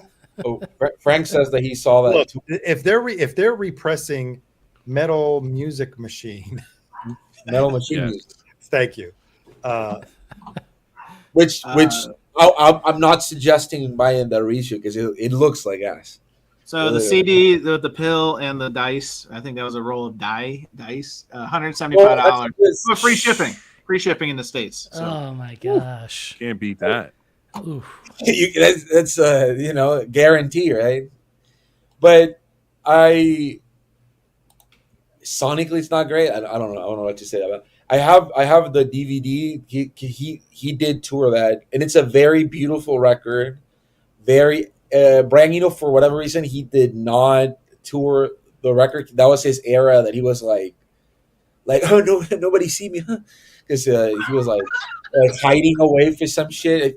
I think it's because of the Coldplay thing. He was like producing Coldplay. He was like, ashamed. He was like ashamed of that shit for 10 years. Jose's taking no prisoners on his return to Surface Noise. I'm just Well, calling. but I know every single lyric from my record. It was 2008. I was 13, so But Oh I my love it. gosh. Yes. You're kidding me. Jason, On we have breaking eBay. news. On eBay, it sold for $40. Oh, Jeez. it's sold already. Yeah, you're too late. But do you think that Kill was still there? Because that's I 100% I don't- swallowed it. How I don't long even ago? know. How Oh, long that's ago? when you open the lid. It made a. There's videos of people opening that. Are you ready? Are you ready, Jose? Yes. Are you ready? Yes. Sold 10 days ago. Oh, Man. with the CD. The CD. Oh, So oh. whoever's selling the CD for 200, what are they thinking? They What a lost Does their somebody joke. sold it for minds. less? I'm gonna put like an Joker. alert. Oh, hang on. We've got controversy. Chasing Records says sold to Jason. Is this Jason's big I reveal? don't see how much Yes. it Look does. at that pill. Oh my that's- gosh. Yeah, That's that's a amazing. bargain. Jose, It was- that's what you get for producing Coldplay. Now the tables have been turned on you. If you weren't too busy producing the next Yeah. Coldplay record, then By the way, I want to say something about records today. Quickly, the other day, I never write comments on YouTube because I normally watch the videos on my TV, and I'm not gonna be like, oh honey, I'm gonna go get the laptop, and right? No, I'm not gonna do that. So I just watch the video and I enjoy it. So some people get mad because I'm like, oh, he didn't comment on my video, but anyways. I commented on the Ingrooves Record Store Day record. He was like passing through the records, and he passed on the U2 Brian. Eno Yes, record. I made a comment in our chat. You commented on it.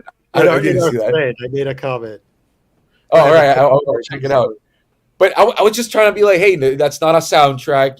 That's because I thought, I think Mike probably likes U2, because he, looks like it.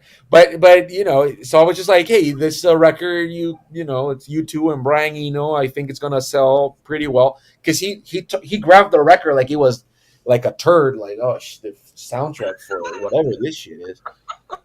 So I only said that like, hey, it's this record. And some guy said like, oh, thanks, I didn't know that. I'm gonna get that, right? Fuck you, right? Thank you. But another guy just said, who the fuck cares? And I was like, who the fuck is this kid? yeah, welcome to YouTube. Welcome to the social I media. know. dumpster But that is YouTube on comments. the Ingroove videos, people like, man, I was like, and then I was literally walking with my dogs. I was like, maybe I'll delete that comment. People are gonna think I love you too. And I was like worried for like 10 whole minutes. But that's funny. I just want to say that story. Well, thank you for Yes. sharing the story, Jason. Beautiful. Not intentional. We're pulling It you was up. probably Jason who said that, but It might have been Jason as one of his alter egos. So Jason, this is gonna be interesting for you. What's the one that got away? Because you preach patience, you say the records will come around, but in your case, maybe there has been one that has not come around. What is it? Let me think about this. WFMU, maybe 2005, 2006. I was casually looking at hang on, I got a records. top for that. It's a specific one. Hang on, you ready? Or as we say around here, it's a Pacific one. Flashback. Let's go. 2005, 2006, WFMU at the Brooklyn Expo Center. That place was huge. This guy was walking around trying to sell records, and I bumped into him. I asked him what he's selling, and he said Nick Drake. And I said, really? Could I see them? And he goes, yeah, they're UK pressings. So I held all three of them. Nick Drake, Five Leaves Left, Brighter Later, and the infamous Pink Moon, right? And he told me that he wanted, I believe, 500 each for them, and they were all clean. I'm pretty sure I could have brought that price down, because that was 2005, but that was like a lot of money, right? Of course. To be clear. Okay, so I did not partake in that. Some other dealer rushed and pushed me aside, like, let me Oh. take care of this. Physical. It's a contact sport if you're not careful. Yeah. Okay, now we'll fast forward because this record had to be like Nick Drake. He had to haunt me even more. 2 years ago, when I was in Den Bosch, 2022, I was trying to, thanks to hold up here. Shout out to Jose for helping me on my Den Bosch plan to bring 10 records to sell. Because I went there and I brought this puppy to sell. Okay. Yes. And I was like, hey, trade or sell, right? So this record was covered. You got another copy now? Hold up. Whoa, Hold up, hombre. This is just the cover. Let's just we call that slow chill. your roll. I say slow your let's roll. just chill here. Let's Well, chill. that's like a let's chill. It's not this $200 cover. It's not this cover. Oh my gosh. which I got for free. Remember There's that. so much You know. Rojasing going on tonight. This is just an explosion. Of Rojas. Rojas. That's like He that's, did. He Rojas himself. So- wow. Right. He So literally did. let's just put this down. I mean, it's just put the it down. toilet. Mama's and a Papa's toilet cover going. Another pop. So I go to this dealer and I'm like talking to mutual other dealers, and then I see that on the wall, Nick Drake, 5 Leaves Left, and I look at it. I'm like, can you get that copy? And I'm like, I show him this, and the guy's like, also like, we're kind of like, oh man. And then he told me, look, I know what you want to do. You want to trade your Pharaoh for Nick Drake, 5 Leaves Yeah, that Left. Bonnet trick. Holy cow. I've heard of this. He was like, I can't do that because, this is like Saturday, first day for the public. I can't do that because it's just going to make me, I know it's like an even trade, but, like he was like, I need to make money. It was a very Right. It was a fair trade, would have been, but he said no, so then, we just, I walked away from it. flip the finger like. Eventually, I did sell this. I mean, thanks to Michael 45, his friend bought my copy of this, another dealer, so. But yeah, the Nick Drake But why still didn't haunts you run me. back to the stall with the money you cashed in from selling the Pharaoh and grab the Nick Drake? But That's why he's telling this story in this segment, Arnaldo. That's why. sometimes, Arnaldo, records come and go. Like you've just got to let it go. You just can't get them all. I mean, yeah, I hold this up like it was like a, like it's nothing. You're holding right. him It's like nothing. wait. Like I mean, sometimes Like dreams are Mazzy made of holds the nothing, hat. right? Right. Like Mazzy holds the hat. It's just like the way of life. Rojas is like, look at my 401k in these 4 records. Ha ha ha ha ha. I'm sorry. I would have shown the Vashti Bunyan, but it's in a box over there. Jeez. So It's just another Unsorted. diamond day. that's right. Just another diamond day. That's what I say. So I mean, the more of the story, like again, records come, records go. That Nick Drake eludes me. I'm okay with it. Like I've got other records. I'm okay. Oh, you know what? I also I want to add one. I got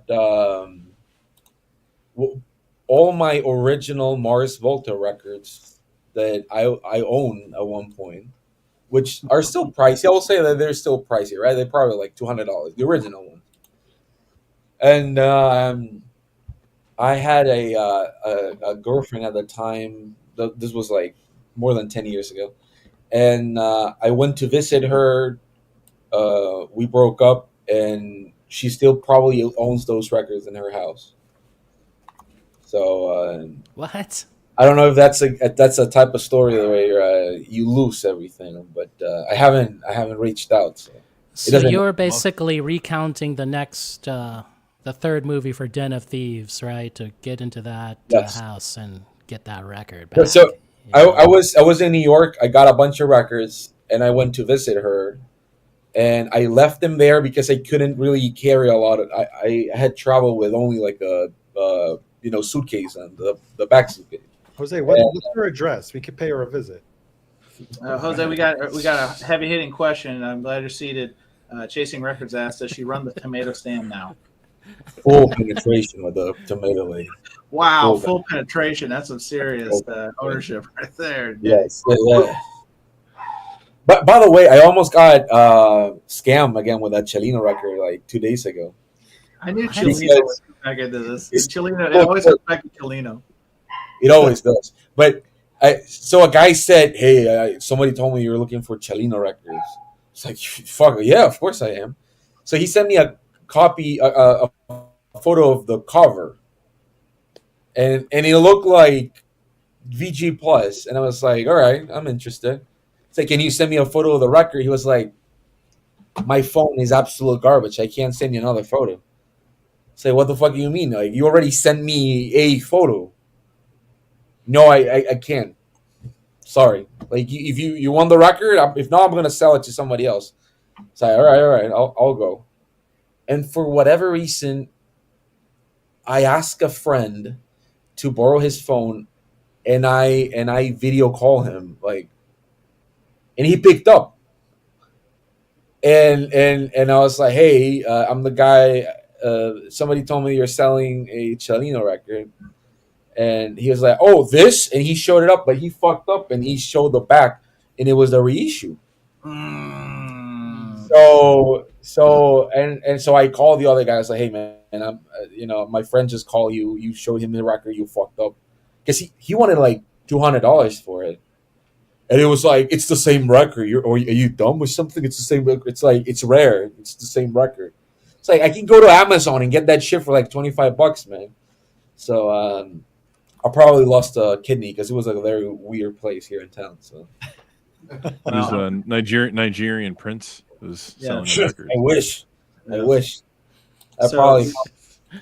We got a comment from Disco Devil. Disco Devil says Jason has some nice records, but compared to that dude that goes on the Michael 45 Wednesday stream, he's small potatoes. I think we're all small potatoes compared to the illustrious Tomas Busk. Like he's playing chess. We're playing checkers. I mean, he has a great That collection. guy is like playing like Fortnite, basically. That's right. I mean, I have to admit, Alex, Disco Devil. Yeah, I'm not competing with Busk. I would never. I wouldn't do that. Thomas, really nice guy. He's always like, well, like I have this. What am I gonna do? I have this record. He shows it like it's crap. Yeah, is he related to Chad Kassam? Because that really felt like a Chad Kassam breaking through there. Is that? Listen, man. Chad is probably like back at his house, like smoking the fattest fucking blunt you've ever did. Like you need like 2 extra cheeks just to like clinch on that shit. Hey man, we're doing the Bob Marley UHQ. He's like calling like his cousin for like the 3rd time. No, UHQR, man. It's not a disease. It's like it's a record. It's milky. So That's how I I just want to imagine. say, as a show of record, it talks records. One charge that's been thrown at me is I get free UHQRs, which is one of the stupidest things I've ever heard. Do you think I'd be getting free UHQRs if I allow this character assassination on Chad on a weekly basis from Jose? Like, come on. Like, Yes. No, I'm not attacking him. I know. Jose, they've already started. They've shut your internet down from a Salina cyber attack. It's a cyber attack from Salina. Oh, God. Wait. Here we go. Well, 2 things. First, well, I'm not gonna show this. It's too dumb.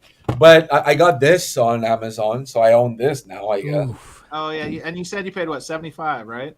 Yeah, I paid 75, but yesterday was 50. It's the white stripe. Tell the people what it is. We got It's the White Stripes UHQR that I'm never gonna open. I just bought it so I could trade it for something. But shout out to Amazon Mexico that they don't give a fuck about like Pesos and pesos. Yeah, what's up? I don't know if anybody here remembers, but when I originally started going to the now defunct, or I don't know if it's still around, Rachel's show, I bought a bunch of Beatles in mono from Amazon. Still, like, what was that? Like 3-4 years ago, they still had them. I got like 3 or 4, and of course I sold them. Yes, but so Amazon Mexico has like weird stuff that for whatever reason they don't like. I think the US doesn't. it's They like just send. it's like an outlet, like a closeout type situation. Is that safe? Yeah, yeah. Because again, this was $50 yesterday, What? which I don't know how that's possible, and I got it for 75. Yeah. Which I know the wholesale price is like 80 or 90, so they're just losing money. I don't give a fuck, you know. But I will say that I'm tempted of opening this just to listen to it once and scratching the fuck out of that seven. Oh no, vinyl blasphemy! Oh God, Jose, I hate that song with all my. why do you do this to us? Come on. What the hell's wrong with Don't you? do it. It's I hate that song. Do you seriously like wake up, go to the park, your dog's taking his shit, you cook breakfast, and then you decide I want to listen to Seven Nation Army right now? You could play any fucking Marvel trailer, and they have like a remix of the Seven Nation Army. Whenever I leave my house and like enter into a new public building, Seven Nation Army plays as I enter the door. It's a like soundtrack automatic. to an entrance. Yeah. It's just You go to Macy's, and they're like playing the shit. I will Bangers. not eat cat poop. That's right. I will not eat to like cat poop that. either. By the Not way, to now like that I that have a song. cat, I'm gonna say that cleaning cat poo is it's tiresome. You know? So much Breaking cat news. poop. Breaking news, in case you were wondering.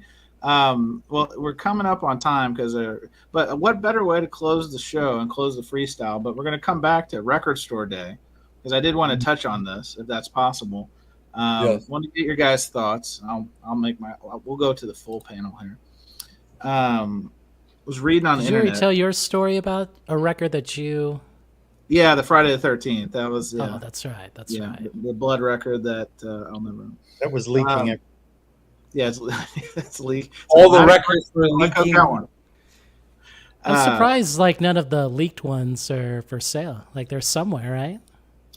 I wonder, like, what did the seepage look like? I mean, does it compromise the groove? I don't know. You know, Was there actually like something toxic in the record? Right? There's so many questions. I don't know. Chance, do you play that record if you get it? Just once. Okay. Just once to say I did and to know, like, what it was. Like, kind of what Jose's talking about. Like, you just want to know. Yeah. And then I wouldn't destroy it. I wouldn't put like a hammer and a nail to it like Jose's talking about. But you know. All right. So before we close up, this is the last thing I want to talk about. And again, Record Store Day. It was the tease that we talked about before. So on the internet, I was reading, as I tend to do. Apparently, there was a shop, and tell me if you guys have heard this. A shop in Pennsylvania that had one of the Wicked records, and they had number 0001. Wow. And they went to before Record Store Day, went to their social media and said, "Oh wow, lucky us, we got 0001.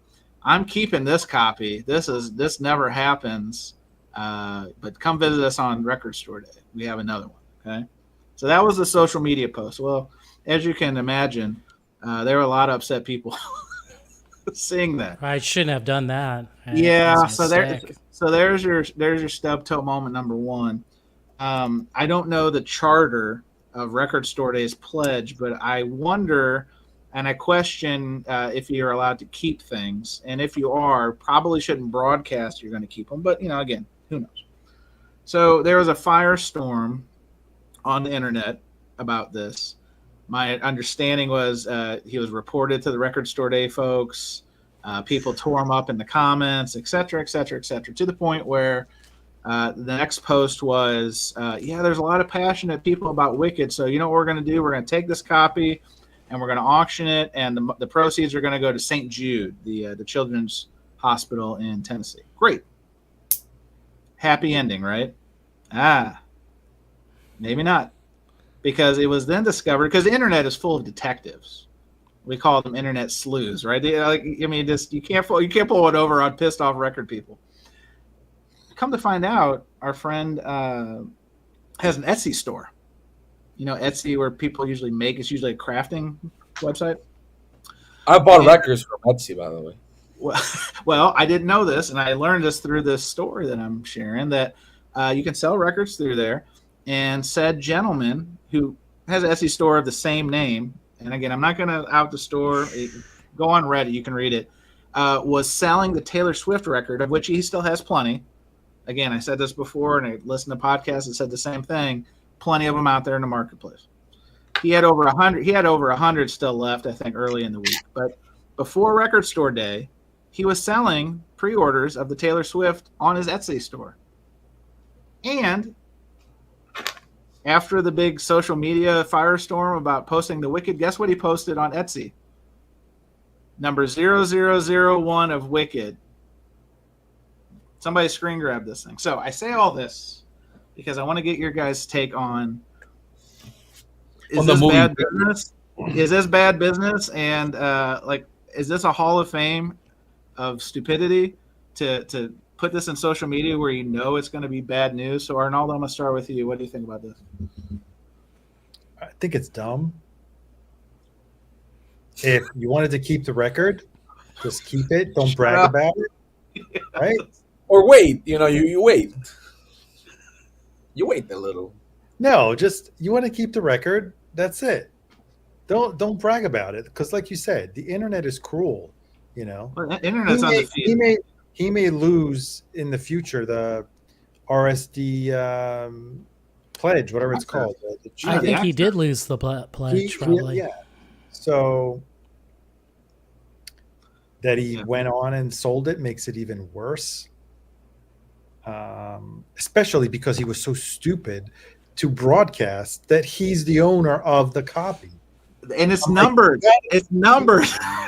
Right. You got to be dumb. It's not like a generic number. You told everyone you have 001, and then it appears for sale. It's like, I keep it to yourself. And I'm sure that some store owners, and I don't want to malign here, right, have held back copies that were coveted of certain releases in the past. There are many of them that are very honest. Sure. There are many, like you said, and I think that should be more the trend. When you get 1, 2, or 3 copies, anything less than 5 that is going to be highly sought after, just make a raffle. Whoever buys something, just raffle it off. And there was a lot of that, if you guys read. That should be the trend, because it'll discourage people from waiting 24 hours. It's cruel. Come on. I know they're willingly doing it, right? But people are obsessed, right? And they'll put themselves through whatever kind of hardship just to get a record. As a matter of fact, that was the recurring thought in the line that I was in, because the people in the front did have a tent because it was raining in New York. It was drizzling and it was cold. And we were like, all of this for a record, right? All of this for a record makes you wonder, right? And to the point where I need to start a campaign. I was so pissed off. They should move Record Store Day to May. It is always raining and it's always cold. So like they do at WrestleMania, yeah.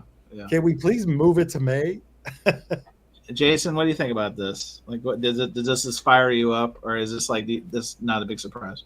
I have to agree with Mark Boyd. It sounds like a typical record owner, unfortunately.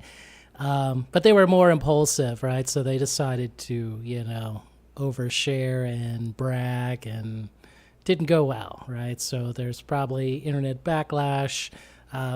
It was probably passed on to anybody on the Record Store Day committee. So, ouch. What I believe the expression is "play stupid games, get stupid prizes." Is that? No, it's FAFO, right? Yeah. That's what that is. Google that, folks. We don't want to. Jose has hit our quota of F-bomb. So, Jose, what do you think about this mess? I mean, is this a Hall of Fame or a Hall of Shame or what? Well, I see all the time eBay listings and Discogs listings for pre-orders, because on Discogs it's sort of like gray area, because they put this record actually ships on the Monday after, right?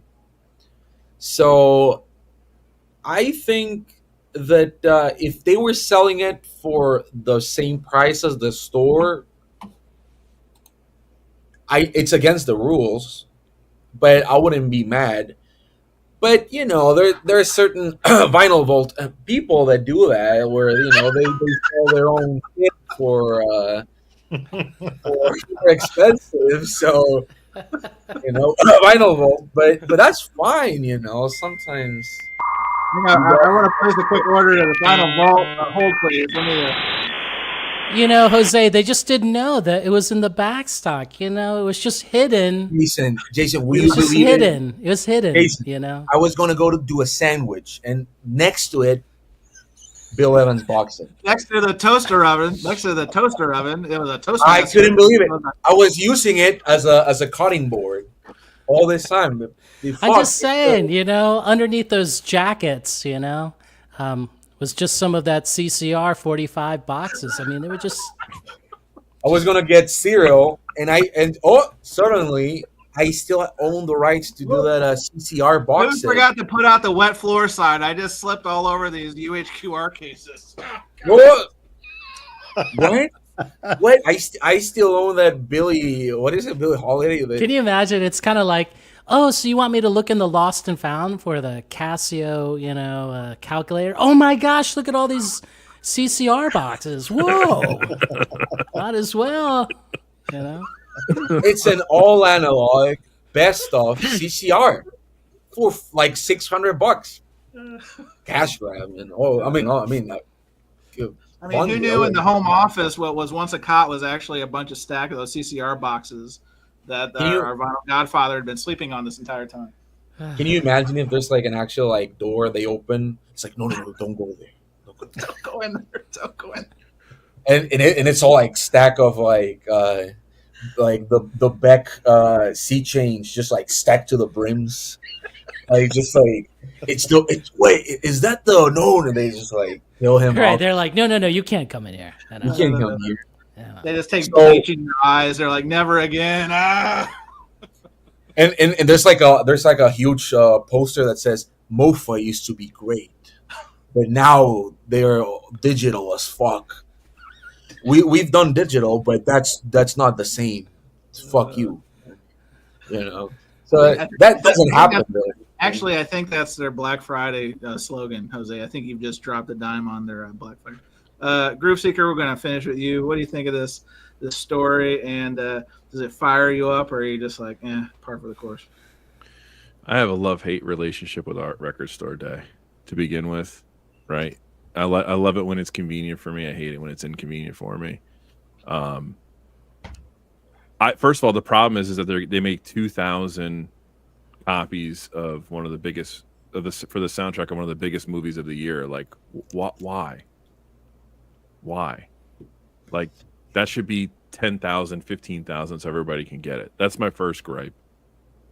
I don't have a problem with what the record store owner did by keeping a copy for himself, but that was like an episode of America's Worst Criminals, the way he handled the whole situation. Like, what a effing moron. Like, the intimate knowledge I know of some of the record stores that I go to, the owners are very, very critical of their staff and themselves on what they keep.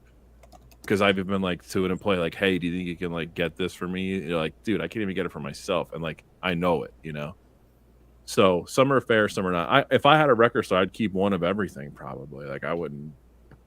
Like that's one of the perks. You buy collections, you get access to RSD. It is what it is. But to go out there and just like publicly boast it, like, dude, like, how dumb can you be? And then just making that whole thing about the donation to St. Jude's is even shittier. Like, what is that?